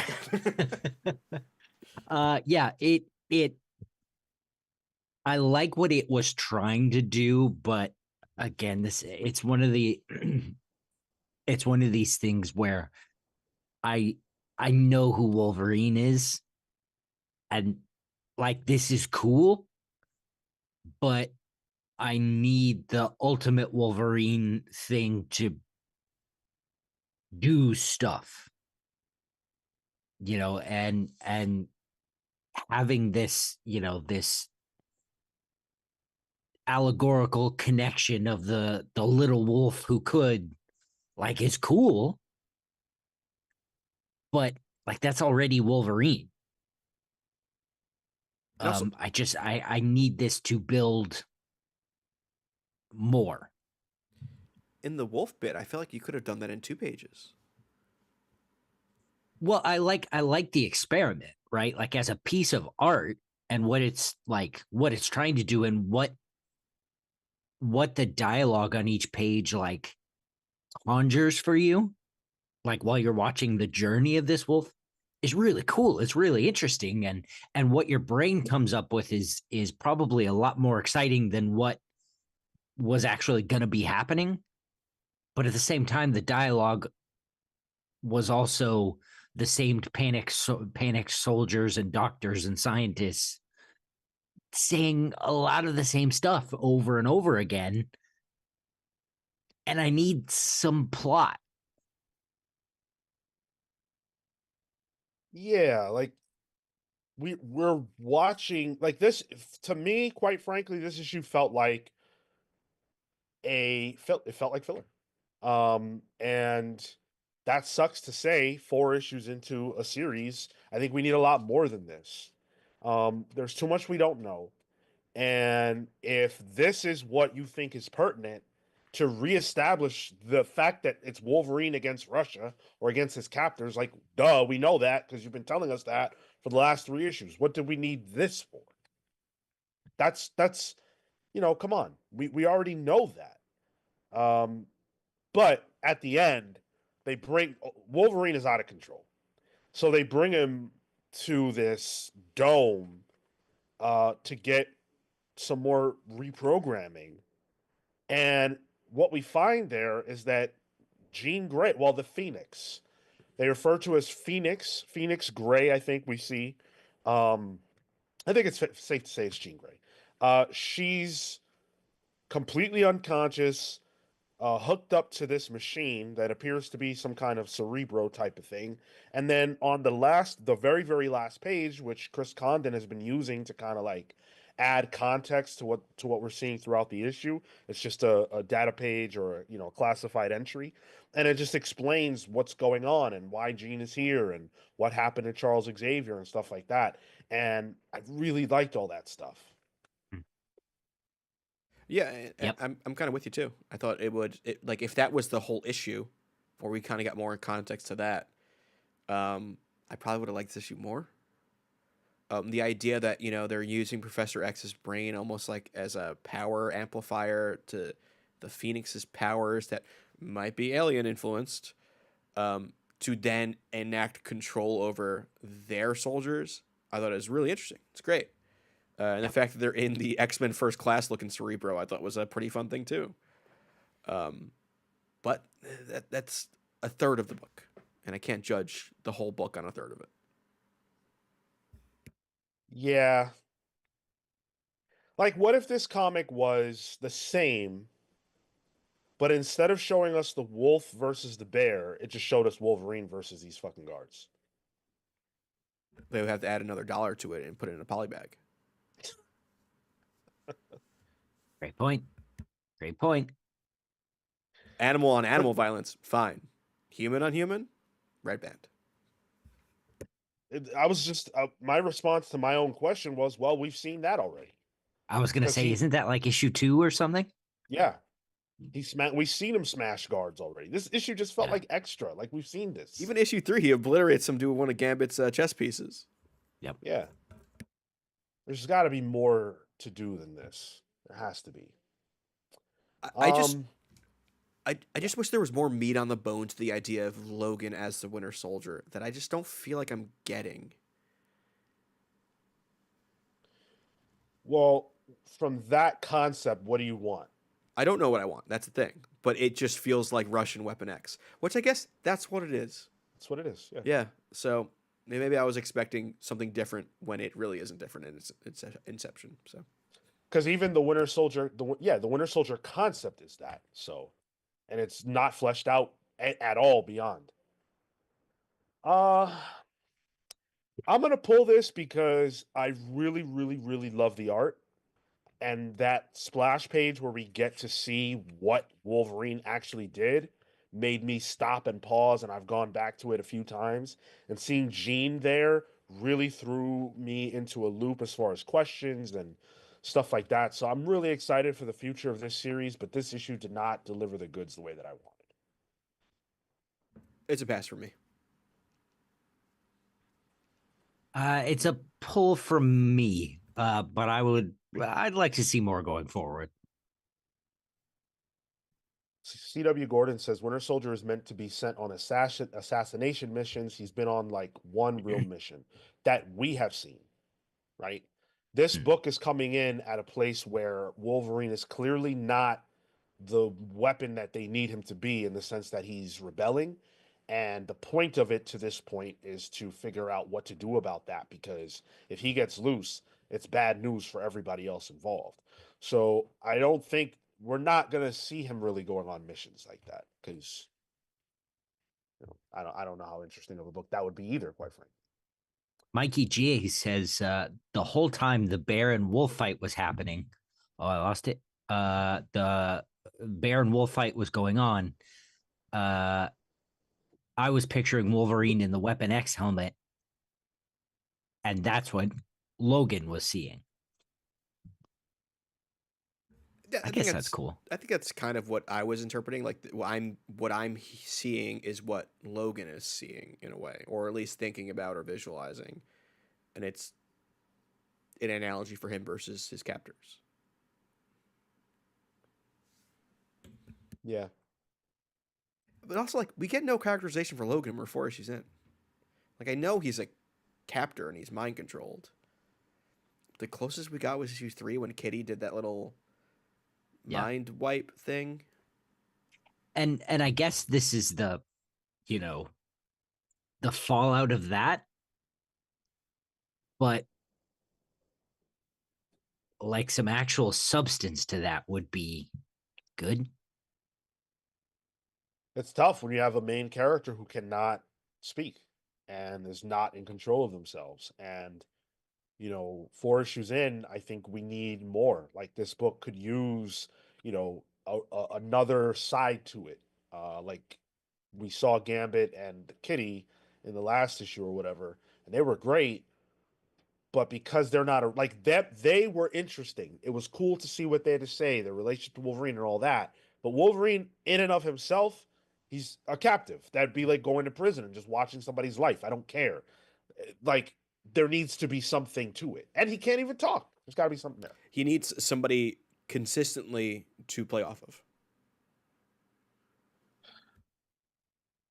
He can't even play.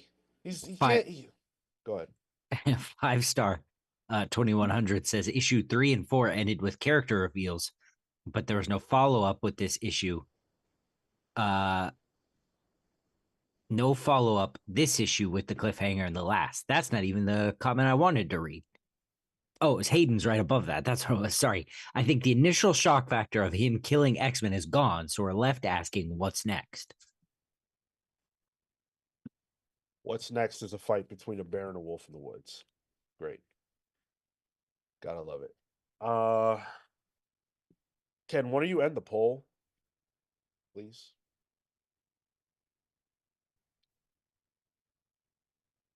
Can I don't know. I don't think I had it open. Let's see. Oh, I think it did end. Oh, it did. Okay. It did already. Yeah. Okay. Cool. Yeah. So we've got 48% pull.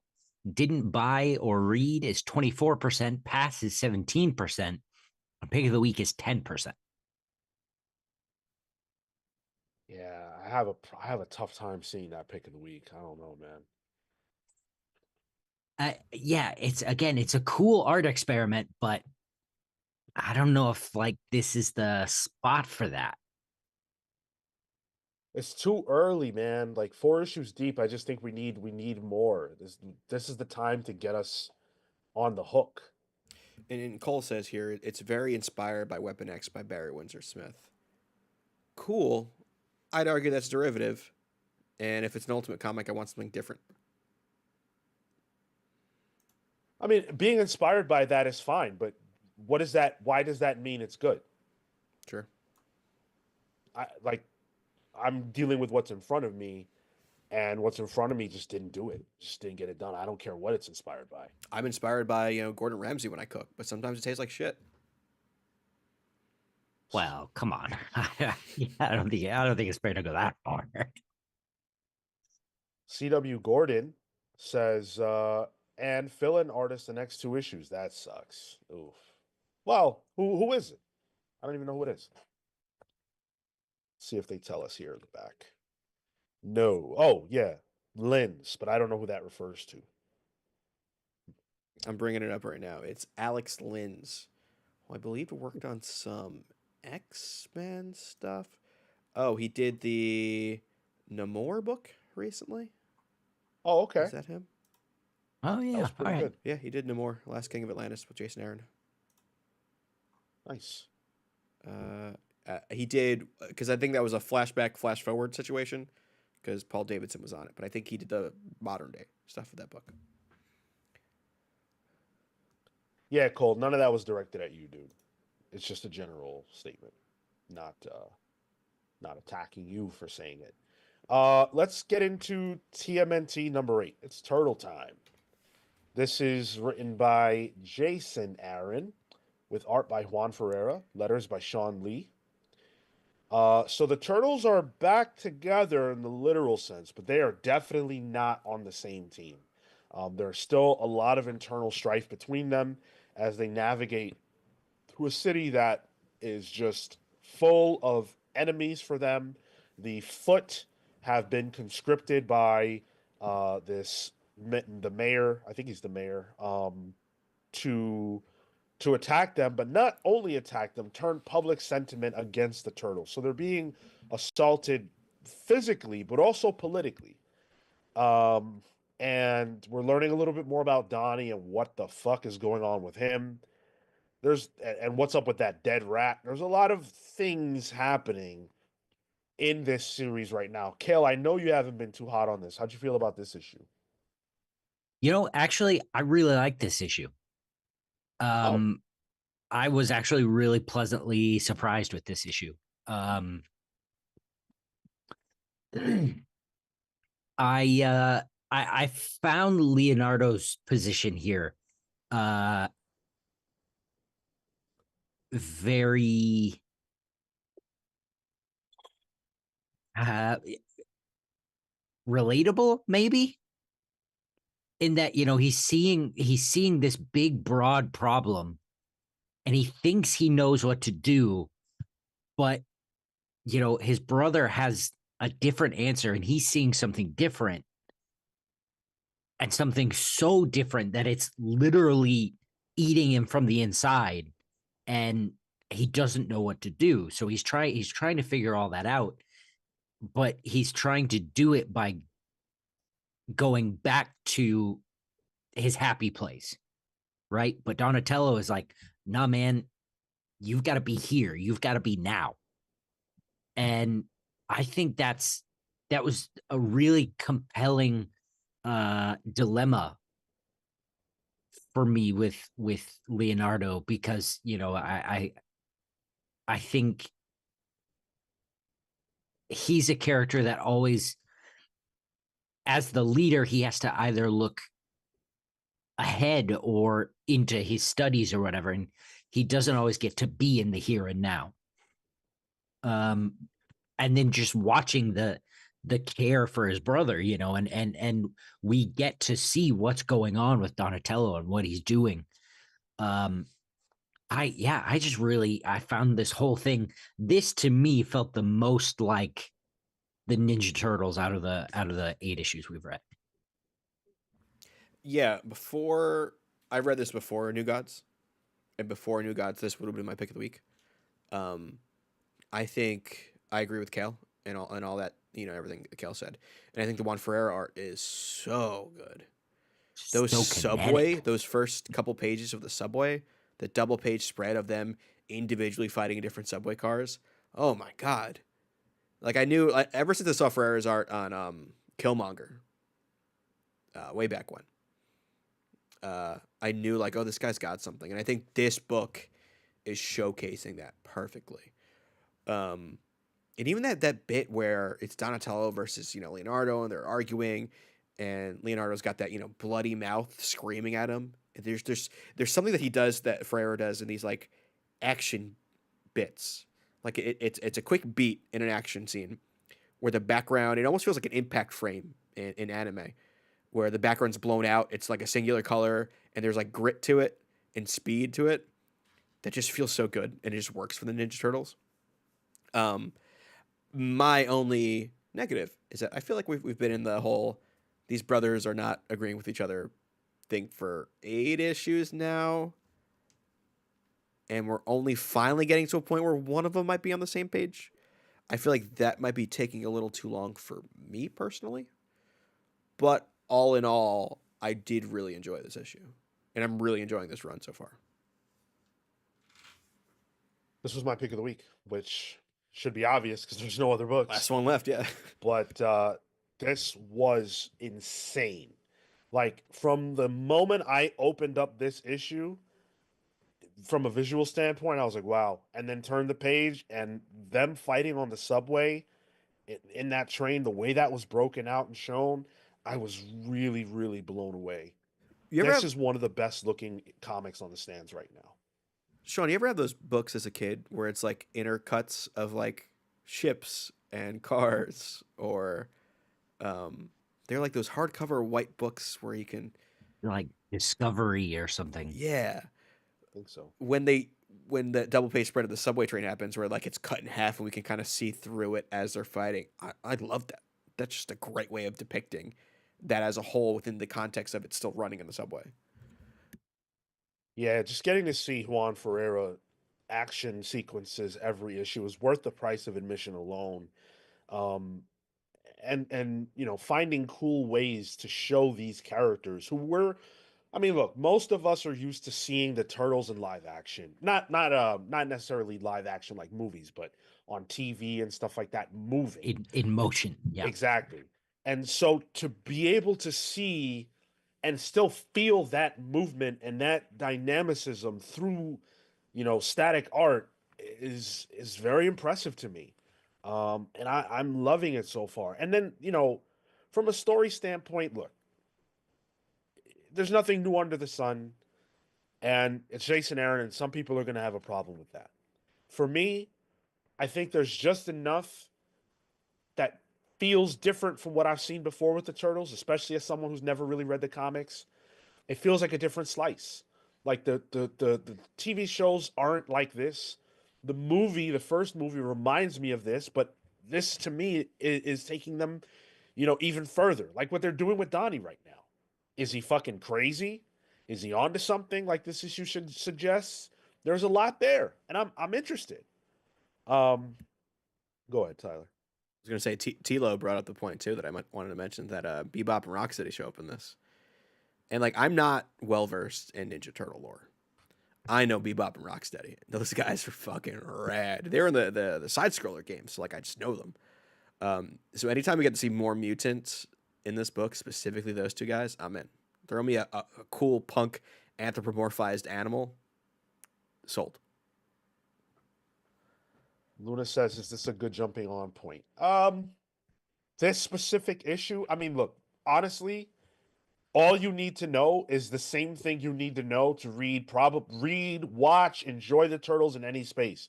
They're four mutant brothers who fight each other as much as they fight to protect the city. That's it. You could pick this issue up as easily as you could pick up issue 1, and if you know that, you're good. Seeing Bebop and Rocksteady in this issue, I popped hard. They look fucking cool. They don't look that cartoony. They look really realistic, which was weird as fuck. But they look awesome. Like, look at this. They just look like two fucking dudes, but they happen to be animals. Yep. So cool. I mean, isn't that what happened to them? They were just two fucking dudes that turned into animals. Yeah. Yeah. Yeah. I love it. Yeah, man, I'm having so much fun with this. I loved Leo's internal conflict as well. Leo's my favorite of the Turtles, so him being front and center here was really cool. Everything that Cale outlined. This is just a great comic. I'm really, really having so much fun with this. Easy pull for me. Close to being pick of the week. But Andrew McLean, if they put Andrew McLean on a Ninja Turtles book, then maybe. Oh, actually, I don't hate that idea. Yeah. This is you know what? This was a pull. I really enjoyed this. Pick of the week for me. Gavin finally popped up. What's up? What's up, hot dog? Gavin said I finally met Kevin Eastman a couple weeks ago, and he had to tell him what's what. So there you go. What did you tell him? What's what? Yeah, the what's what? Come on, Sean. Have I told you guys about my thing with Bebop and Rocksteady? No, but I would like to hear it. It's not so interesting, but the Bebop and Rocksteady miniseries, Bebop and Rocksteady Destroy Everything, was my last set of reviews at the old place. And the only reason I was there as long as I was so I could finish that. And it's like the last project I had that I went, hell yeah. Do you have those written pieces still, or that was scrubbed? I think I might have that one. but it was scrubbed. Yeah. You got the lucky books. I got to do Saga there, but then I also had to do the movie tie-in comics. So. However you sold yourself was the lane you were going to be stuck in, so to speak. What did you get to write about there? Do you remember? I did a lot over there. Yeah. I did a lot. Secret Wars, the event. Oh. Yeah, like that was the role I got cast in, I guess. Cool. Which I'm happy with. Electric says, sorry for my rant earlier. Does this love for Aaron's TMNT extend to his Bug Wars? I thought Bug Wars issue 1 was really good. Issue 2 didn't give me that same feeling, but I'm still into it. Yeah, I'm liking Bug Wars too. I don't know if it extends to Bug Wars. I don't think a love for one book means it extends over to another for me. But I think where it stands right now, what Jason Aaron is putting out, Absolute Superman, Bug Wars, this is probably the most varied Jason Aaron work that I've read and also enjoyed at the same time. Maybe since I've been reading Jason Aaron, honestly. Well, to extend that thought, when was the last time Jason Aaron even had these many books, let alone these many different kinds of books? Yeah, like he was doing Thor and Conan at the same time, but like, no offense, big buff dude with a sword, you know. And that was probably all he was doing. Yeah. I mean, he did Scout, he did Southern, but like they weren't simultaneous a lot of the time. My man is working his ass off. When you get hit with that divorce, you got it's time Hey, to fucking Sean, go. you don't gotta say anymore. It's time to start scripting. He said, "Fuck Marvel." I get it. Oh, I gotta get a bag from everybody now to make up for what I just lost here. That divorce, right? Gavin responded. He said, "The turtles shaped my childhood." He said, "I basically told Kevin Eastman thanks for everything." Lol. Oh yeah, Your what's what is much nicer than most other people's what's. Yeah. That's awesome, Gavin. Good for you. Now, I know there are some wrestling fans in the chat, which means for those of you who are, you know that WrestleMania is on the horizon. And I'm pretty excited. I know Tyler's pretty excited. I know Cale's over the moon about that. I don't know about excited, but go ahead. Yeah. All right. And so I thought we would, just kind of talk a little bit about our thoughts on what's going to happen this weekend. Do we go down the card? How do you want to tackle this one? How do you want to? Yeah, we can run down the. Go ahead. Well, sorry. Can I start with a basic question from the last thing we talked about? Will this continue sort of the story of John Cena's heel turn or whatever? Oh yeah. Will that happen here? Yeah. So John Okay, Cena okay. turned heel, which means he became a bad guy. For those of you who don't know, John Cena is like the main character of WWE for the last 20 or so years. Maybe less so the most recent ones, but he is that guy. And so this is his last year wrestling. He's going to be facing off in the main event against Cody Rhodes, who was like the new main character, and John Cena has turned bad. So that's a pretty big deal for a wrestling fan because John Cena hasn't been bad in about 22 years. So that's pretty crazy. So I'm really excited about that. There are a lot of matches. 14 total is what we're probably going to end up with.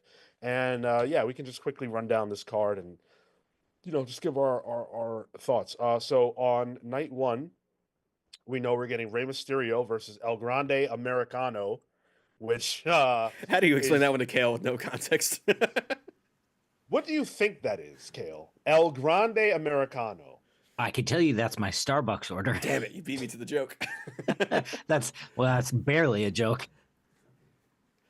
That's an easy. I really want to know from Cale, like, what do you think that is? El Grande Americano, like. So I know Well, I sort of know that Rey Mysterio, he's a masked one, right? Um, my guess is it's another masked one. Yes. You're right, but it is a masked wrestler named Chad Gable who is very, very much American. He can't win as Chad, and so he has found a way to win, and that is to become a luchador, El Grande Americano. Okay. White fella? Oh Oh yeah. yeah. Yeah, okay. Yeah. All right. He is booked from the Gulf of America. Oh boy. Yeah. They changed that because that was obviously psychotic. Oh, they changed that, but I'm sure all the head honchos up there probably agree with it. But, I bet there'll be some tariff talk coming in oh, with that. well, I will say the WWE has been on been on one in terms of the press this week. Not great. Yeah, it's gonna be Rey Mysterio winning, and then it'll be unmasked. So I got El Grande Americano winning. I think that this storyline doesn't make any sense if he can't win against Ray. I think that eventually he needs to be unmasked, but in order to make that matter, he's got to win here. they're gonna milk this a little longer. Yep. Ray's had his WrestleMania moments already too, so yeah, I can see that. Storytelling, man. It's just El Grande Americano's first match at Mania. Hell yeah, give him that moment. That's absolutely right. Matt Fisher with the 199. Tiff and Flair is either going to be amazing or a wreck. Tiffany Stratton versus Charlotte Flair is another match that we will be seeing on the night one card for the women's championship. Now, those of you who follow wrestling strongly know all about how this feud has been a disaster.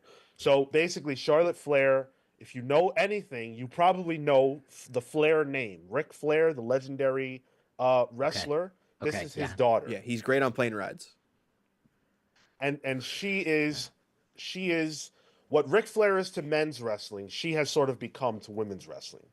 And Tiffany Stratton is the next one up. She's the next blonde, hyper athletic, super attractive, super talented woman who's coming for Charlotte's spot. But Charlotte is not the champion. Tiffany is. And on the television show and in real life, it feels like there might be some jealousy on Charlotte's part. And so they had a really crazy episode the other day where both of them went off script, if you can believe that. And they started throwing real life barbs at each other. Tiffany Stratton referenced Charlotte's recent divorce and the fact that she's been divorced 3 times, which was not something Charlotte wanted to talk about. And then Charlotte said that Tiffany's real life boyfriend, who is also a wrestler, is in her DMs. So they went all over the map. This was so messy, but it was so interesting. I'm excited for this match. I got Tiffany winning. I have Tiff winning too. I'm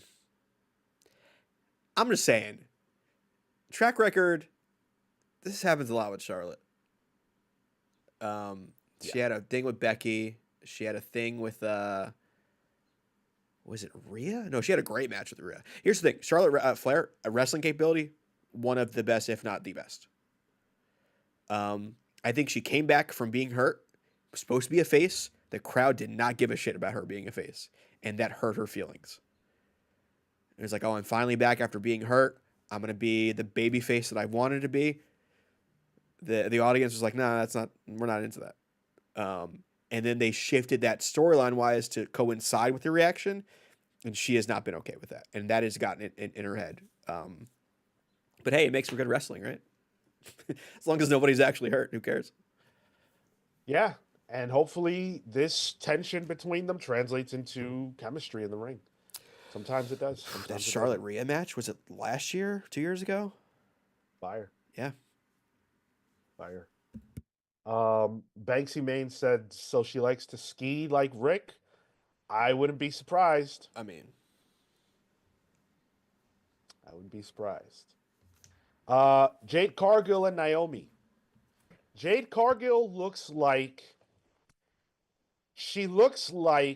if She-Hulk was real but black. That's what she looks like. She is a beast and beautiful and powerful. She cosplays a lot as Storm, actually, in real life.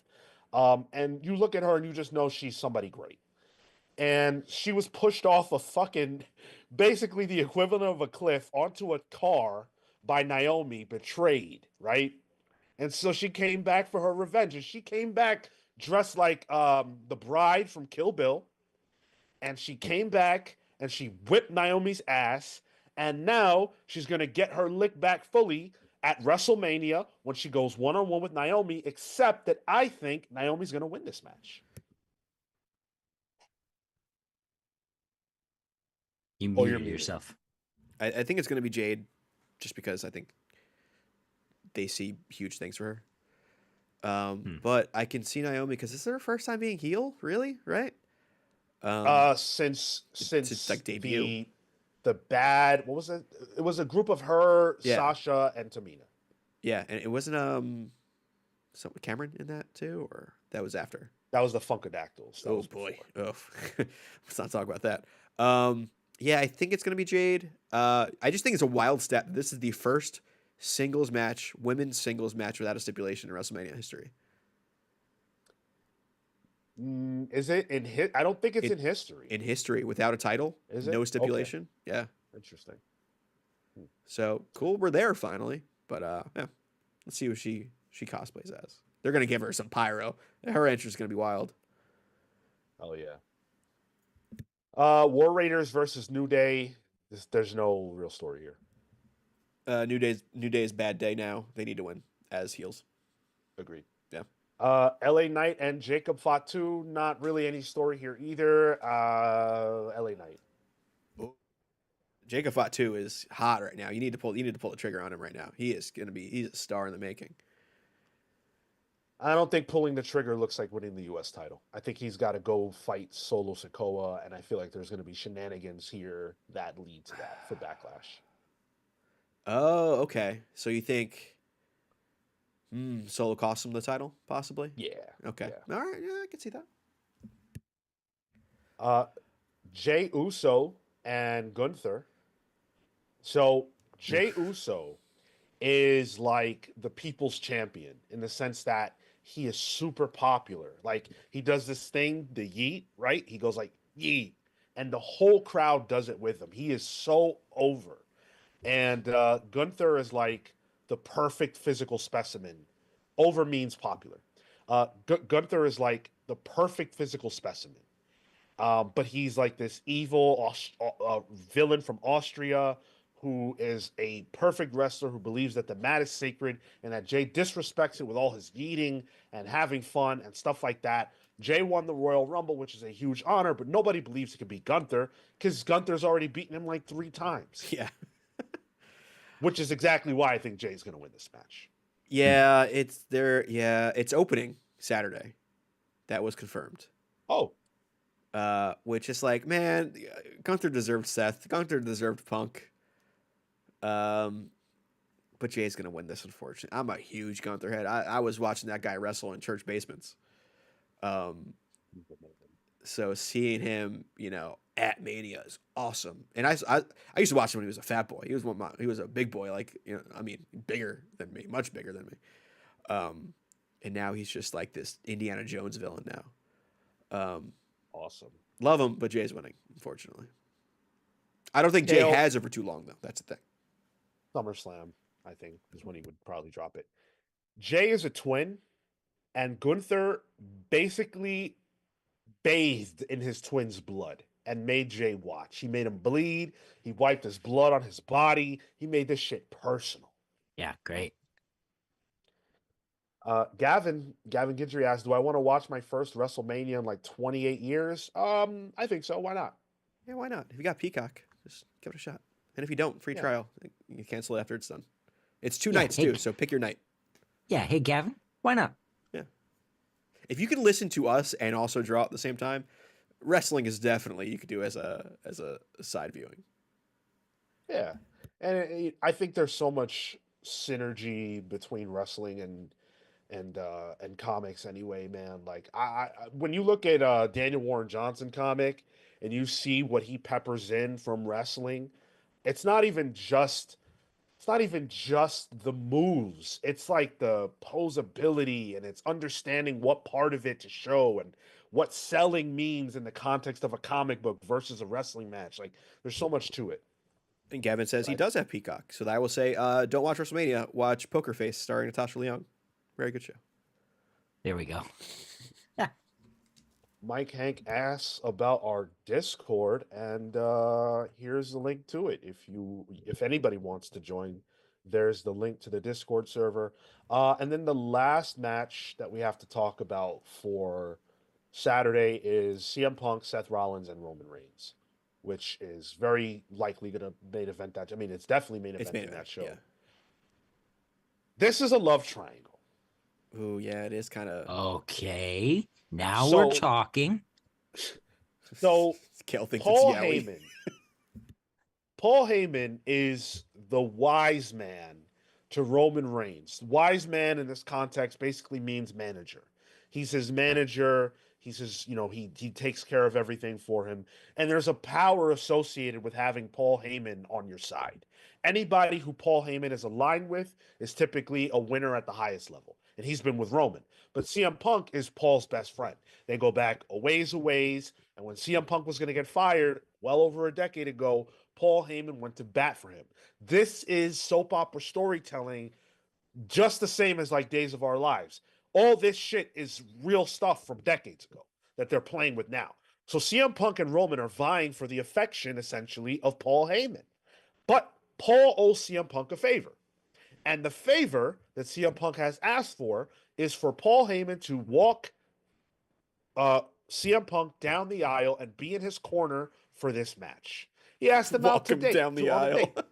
Wow. Yeah, he asked him down the aisle. And Paul had to accept. And so Roman is pissed. Enter Seth Rollins, who has nothing to do with any of that, but he has a hatred for both of these individuals for varying reasons. And he is kind of coming into this as the underdog, but also the energy of chaos, because we don't know what's going to happen. CM Punk and Roman hate each other so bad, Seth Rollins might be able to kind of come in there and take the win out from under them. And that's where I think Seth is winning this. Yeah. Yep. I think kiss. Probably not, unfortunately, Cale. Oh. Yeah. It's too much. There's too much heat between Roman and CM Punk right now. That's what I'm talking about. Oh, well, heat means something different, Cale. This is not body heat. Although they're going to be shirtless, touching each other. Cale, we've seen this is fucked up to say. It's a dark joke. We've seen people die. Yeah. Okay, in wrestling. All right. Right. We're more likely to see that happen again than we are to see two dudes kissing in the WWE. Last time we had two dudes kissing in WWE was a very I now pronounce you Chuck and Larry wedding segment. I believe that. Yeah. Which was for a joke because that's funny. So that's night one. I think night one looks solid, but night two's probably the better card overall. AJ and Logan Paul. I mean, there's no story here. All I want is to see Logan Paul get his ass beat. And that's what I think is going to happen. Can I just say something real quick? It's a bit of a tangent. I was on, I think it was like Hinge or something. It's a dating app, right? And I see this woman. She has like a lot of like Bernie rally pictures, profile, like Bernie rally, like a pro-Palestine rally. Great. Awesome stuff. And in the last photo, she's wearing a Logan Paul shirt. I'm like, you dropped all your values. All your values stopped at the WWE. Fuck Logan Paul. That's my stance. I don't care. AJ Styles has got to win this because he needs to have that dog in him because his retirement run's coming up soon. Also, fuck Logan Paul. Damian Priest versus Drew McIntyre. There's very little to talk about here as far as the story. They're having a Sin City street fight, whatever that means. I have Drew McIntyre taking it. Yeah, I think Drew's going to beat Bisexual Undertaker on this one.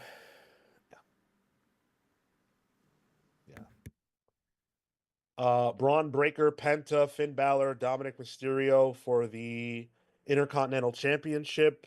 These guys have been going back and forth for a while. Tyler, I'm going to throw a curveball at you. Oh, I think got we're on Dominic. I got Dom too. I got Dom on the if it's not Demon Finn. Oh, I don't think it's going to be Demon. I think Demon Finn is coming soon. He started doing the whole open arm things in his entrances again. But I think the fun pick would be Dom. I'm a Dom fan. I'm pro Dom. Me too. I've really turned the You're a normally real sub. normally I'm a switch, but in this case You're a I'm sub for Dom. Dom. Sure, why not? I think Dom should win this. It'll be fun. And for those of you curious, Dominic Mysterio is actually the son of Rey Mysterio. Eddie Guerrero. Okay, thank you. Yeah, thank you. And if you are an old school wrestling fan from the 2000s, you've seen Dominic before because as a child he was there. So it's pretty cool to see him now all grown up and actually getting in the ring. We also have where did my list go? Here we go. Women's tag. Bailey and Lyra Valkyria versus Liv Morgan and Raquel Rodriguez. Bailey and Lyra are getting their asses beat. Liv Morgan and Raquel are taking this. I don't think they're getting their asses beat. I think they're going to have a match at Backlash, those two. I think they're going to have a rematch, Lyra versus Bailey at Backlash for the IC title. So I don't think they're going to give Lyra 2 belts, although Lyra is a fucking tremendous worker. But yeah, I think it's got to be Liv and Raquel still. Io Sky, Rhea Ripley, and Bianca Belair. There's a lot that's been going on with these 3 women. This is probably the match I'm most excited about on the whole show. I really just love Bianca so much, and I hope she wins this. But man, with the way this whole thing has been built out, where it's really between Rhea and Bianca, and Io's the champion, but they're treating her like she doesn't matter. She's smaller than them. They're these big tree women, and she's this tiny little thing. I think she has their number, and she's always had their number. I don't think either one of them has ever beaten Io, and I think that trend will continue. I'm Team Io on this one. I love Io Sky.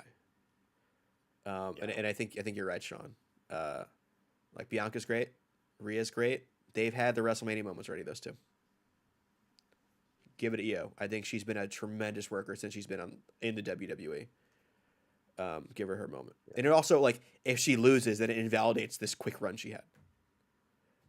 Right. Yeah, exactly. She'd be a transitional champion. Yeah. For sure. Mike Hank is Team Io. Steve Canaris is Team Io. Yeah, I think Io Sky's got this one. It was funny. I was watching Doja Cat play Fortnite the other day. She was on stream. She's on Twitch or whatever. And she was playing with the Bianca Belair skin. She's like, all my skins are bad bitches. And I'm like, all right, cool. Some Bianca Belair respect. Hell yeah. And I agree, Dan. Bianca is top 5 for me as well. And then the main event is John Cena and Cody Rhodes. I mean, this is a story that's been playing out for a very long time at this point as it relates to... This is a story that goes all the way back 20 plus years in terms of the fans' hatred for John Cena. He's talked a lot about how that affected him. He's talked about how he feels like the fans used him as a beacon for hope and loyalty and, doing the right things in life, but never really lived by that mantra the way that he did. He feels like he put WWE on his back and became this icon, but that the fans never really took to him the way they should have. And the ones who claim they did, all they've done with their lives is absolutely nothing. What have you accomplished in the last 20 years while John Cena has made movies, been the champion, done more Make-A-Wishes than anybody? All we've done is eaten fucking McDonald's and gotten older and fatter. I matched him on divorces, but that's about it. Does he have a divorce? Wasn't he married to Nikki Bella? No. That was their big problem. All right, I got him beat then. Marry her. Fuck you, John Cena. John Cena should win. That's a good angle for John Cena, actually. It's very Peacemaker, actually. Yeah, the story conceptually is great, but because John Cena is so busy, he's not on the television show that much. So if you watched Elimination Chamber, which was the last time we had this kind of talk, and then you watched like his next appearance and then WrestleMania, that's it. That's all there's really been. Yeah, Cody has to so sell it's kind of by himself most of the time. Yeah. But it should end with Cena. Cena standing tall with The Rock and Travis Scott probably. Right, the Rock of it all. Yep. Yeah. Yep. Absolutely. You think it's going to be one of those wacky multiple run-in finishes like last year, or a little more straightforward? There is no way that the WWE is not going to do everything they can to get Stone Cold and The Rock in the ring at the same time. Stone Cold Steve Austin he's will be there. He will be. Because he's getting inducted his match into the Hall of Fame with Bret Hart. So I believe there will be run-ins. Not as dramatic as last year, but Stone Cold will get in the mix. You think we got a Bad Bunny run-in to stop Travis Scott? No, I think Travis Scott has a receipt coming his way from Cody. A receipt is when somebody does something to you that like hurts more than it was supposed to. Travis Scott slapped Cody Rhodes and busted his eardrum and all that, so he's got a receipt coming his way. I read Cody was the most okay with what Travis Scott did. Yeah, but you always give a receipt. Yeah. It's just tradition. And even Cody has said he's got a receipt coming his way. That's just, You know what I'm excited for? Eating some wings, watching this, eating shitty food, knocking back a couple of beers, drunkenly watching some shirtless dudes rub up on each other, My man had a whole gastrointestinal episode and he learned nothing. Rebuilt stronger, Cale. I no longer have the weak part. Yeah, it's gonna be a fun weekend. I'm excited. I'm looking forward to it. Gonna have a couple friends over to do it. It feels like an event. This is my Super Bowl. Oh, I see the faces. Jesus Christ, guys. King of Pause strikes again. Listen, you said it. Steve Canara says no match will be better than Ospreay Takeshita last night. Yes. Oh, I always love matches where guys no sell everything and kick out of everything. That's my favorite kind of wrestling. you and I have different tastes in wrestling matches, I think, Sean, because I love that match. I thought it was a great match, but I don't think that is what wrestling is about. I think that takes away from the art of wrestling rather than adding to it. There were some moments in that matchup where if it had just ended right there, it would have been like, wow, this match was perfect, but they just don't know how to stop. They become superheroes at that point. And you might be right, but Steve, as far as no match topping that, but I don't know. To me, The Rock versus Hulk Hogan is one of the greatest wrestling matches of all time, and there are no flips, no top rope moves, nothing like that of the sort. I'm not a moves guy the same way.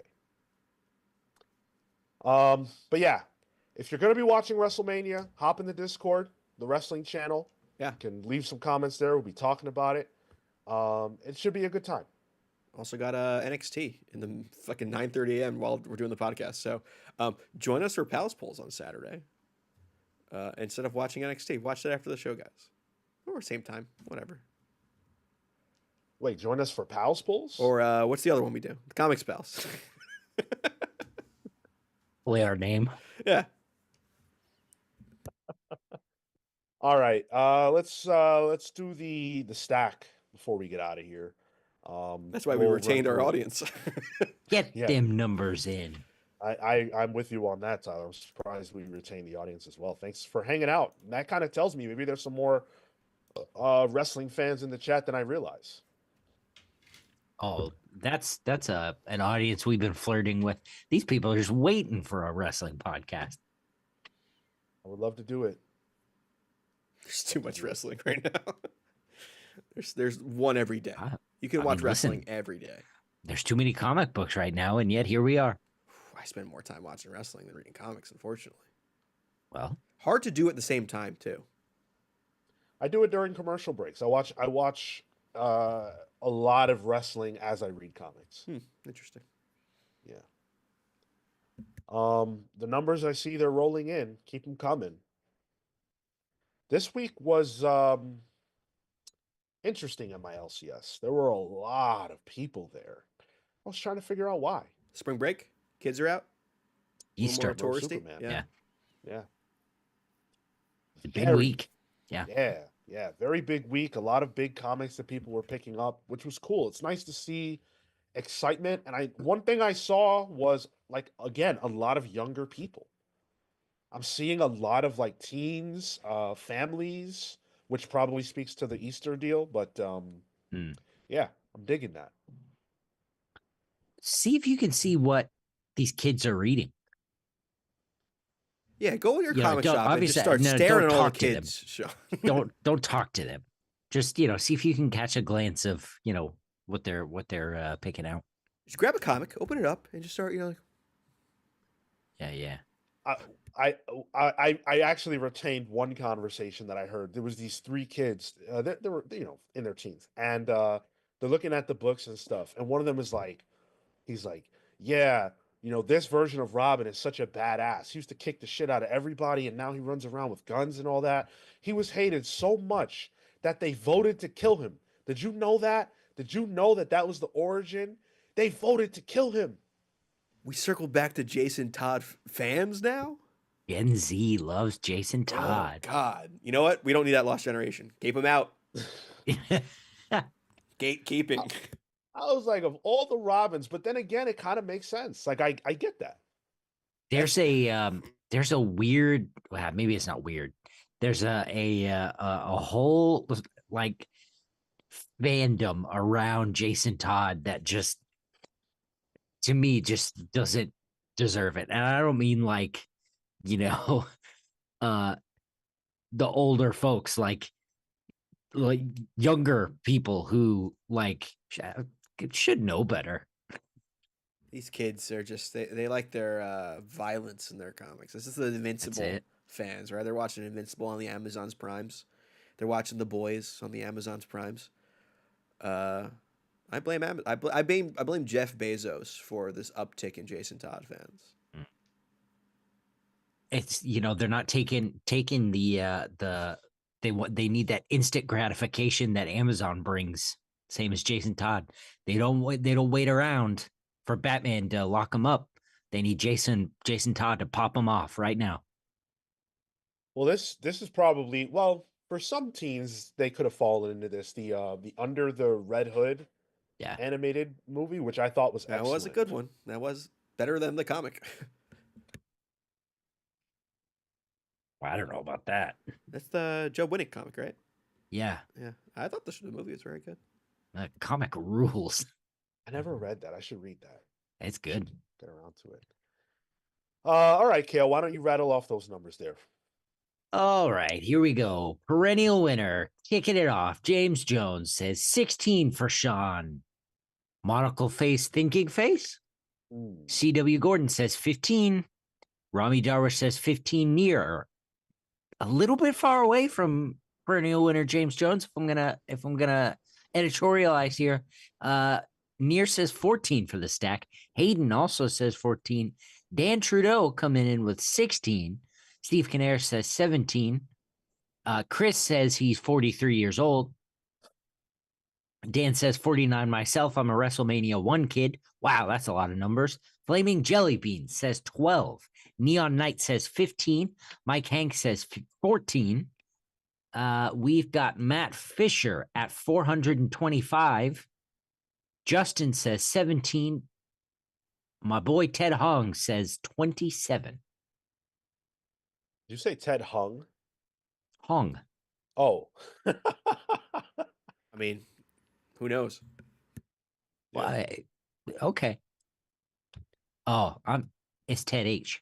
I was thinking of Ted Wong from the Discord. That's what I was thinking. I was like, what's that face about? I thought you were putting in more name than as a joke. All right. So we've got the 6 we talked about on the show. Wolverine number 8, aka Legacy number 400. Is it the Virgin cover? No. That cover's definitely fucked. Actually, I guess it is. It doesn't have any. It doesn't have the creative team on it. This is the Daniel Warren Johnson variant. Yeah. Oh. Man. The main story was dog water, but the Daniel Warren Johnson backup was fucking crazy. It's not long, but it's very good. You want to talk about anime? Yeah. Oh, wow. Is it black and white? No. No? Okay. Interesting. It's extremely good, though. Hell yeah. I had to grab Transformers number 19, so I did that. Red Coat number 11. Detective Comics 1096. Nightwing 125.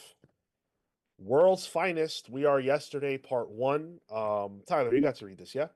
I didn't get to read it yet. I do have it. Oh, right, Yeah. right. Briefly, it's good. The art's really great. The story's fine.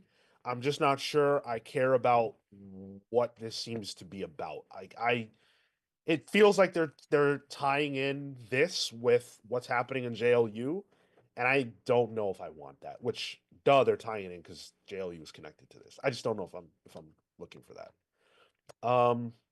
Challenges of the Unknown, number 5. I haven't gotten to this yet, but this is my most anticipated book this week of all the comics that released this week. And Exceptional X-Men number 8. Everything I feared. Oh no. Yikes. Everything That's I your feared. favorite X-Men book. Yep. Mr. Sinister is a fucking toxic character. Radiation off this fucking comic. I should be wearing hazmat right now. The one character that can do exactly what he sets out to do is destroy the X-Men. X-Men is more like X-Pac heat for Sean here. Dude, yes. I can't, man. I can't. He ruins everything. People they fall in love with the character in a way that it's too much. He has more dialogue in that book than everybody times 2. And I don't care. All right, but that's it. Oh, Is that it? That's 14. Yep. Wow. My think there boy were- Nier there were a couple 14s. Today. had Am I it right? spot on. Nier got the first 14, then Hayden, and then Mike Hank. Yeah. Wow. Good on you Cool. guys. Reach out to me if you want these Marvel codes. I noticed Wolverine actually came with the code. Like, you don't have to reach out to Marvel for it. So Oh, that's kind of cool. Yeah. Exceptional X-Men. You have to. Good question. I am not I sure. thought it was Yeah, like you do have to. You do. Interesting.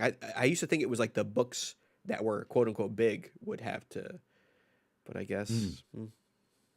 I thought that too, but since we've been doing this, I realize it's random. Like, Yeah. there's no got to rhyme or be a reason. It's just we don't know. ASM number 1 was the digital code was just there. Weird. Yep. They don't think of it like we do, right? Like, they think of it as like you take this and then you just have digital access. Sure. So sure. For them, it doesn't matter. My thought was it was like, all right, they don't want people stealing them from the shelves, the codes. Yeah, I guess it could be that. Hmm.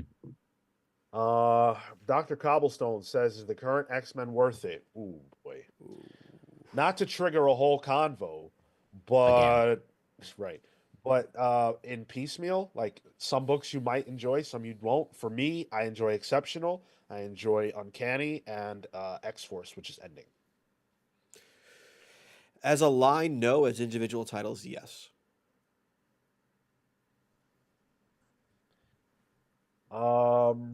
Cole said that Daniel Warren Johnson Wolverine cover is going crazy on eBay already. Yeah, I saw it's like 40 or something like that. Like $40.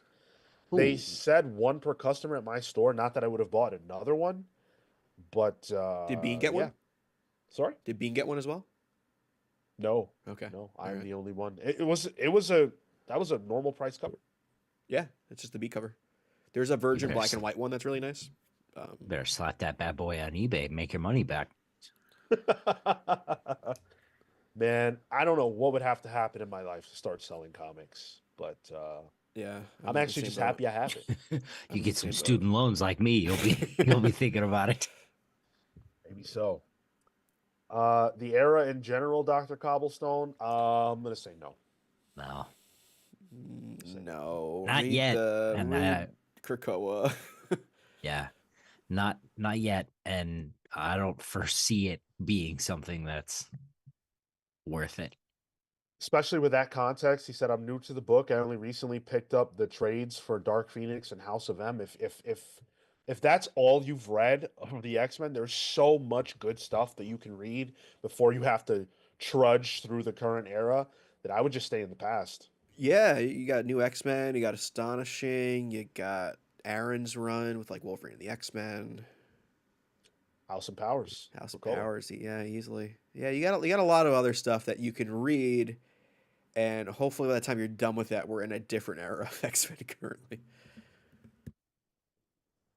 CW Gordon says, remember Sins of Sinister? Good times. Do you realize that there are people doing revisionist history on Sins of Sinister? I go on Reddit and I see these people talking about Sins of Sinister as one of the better Marvel events of the last few years. And I'm like, what the fuck are you smoking on?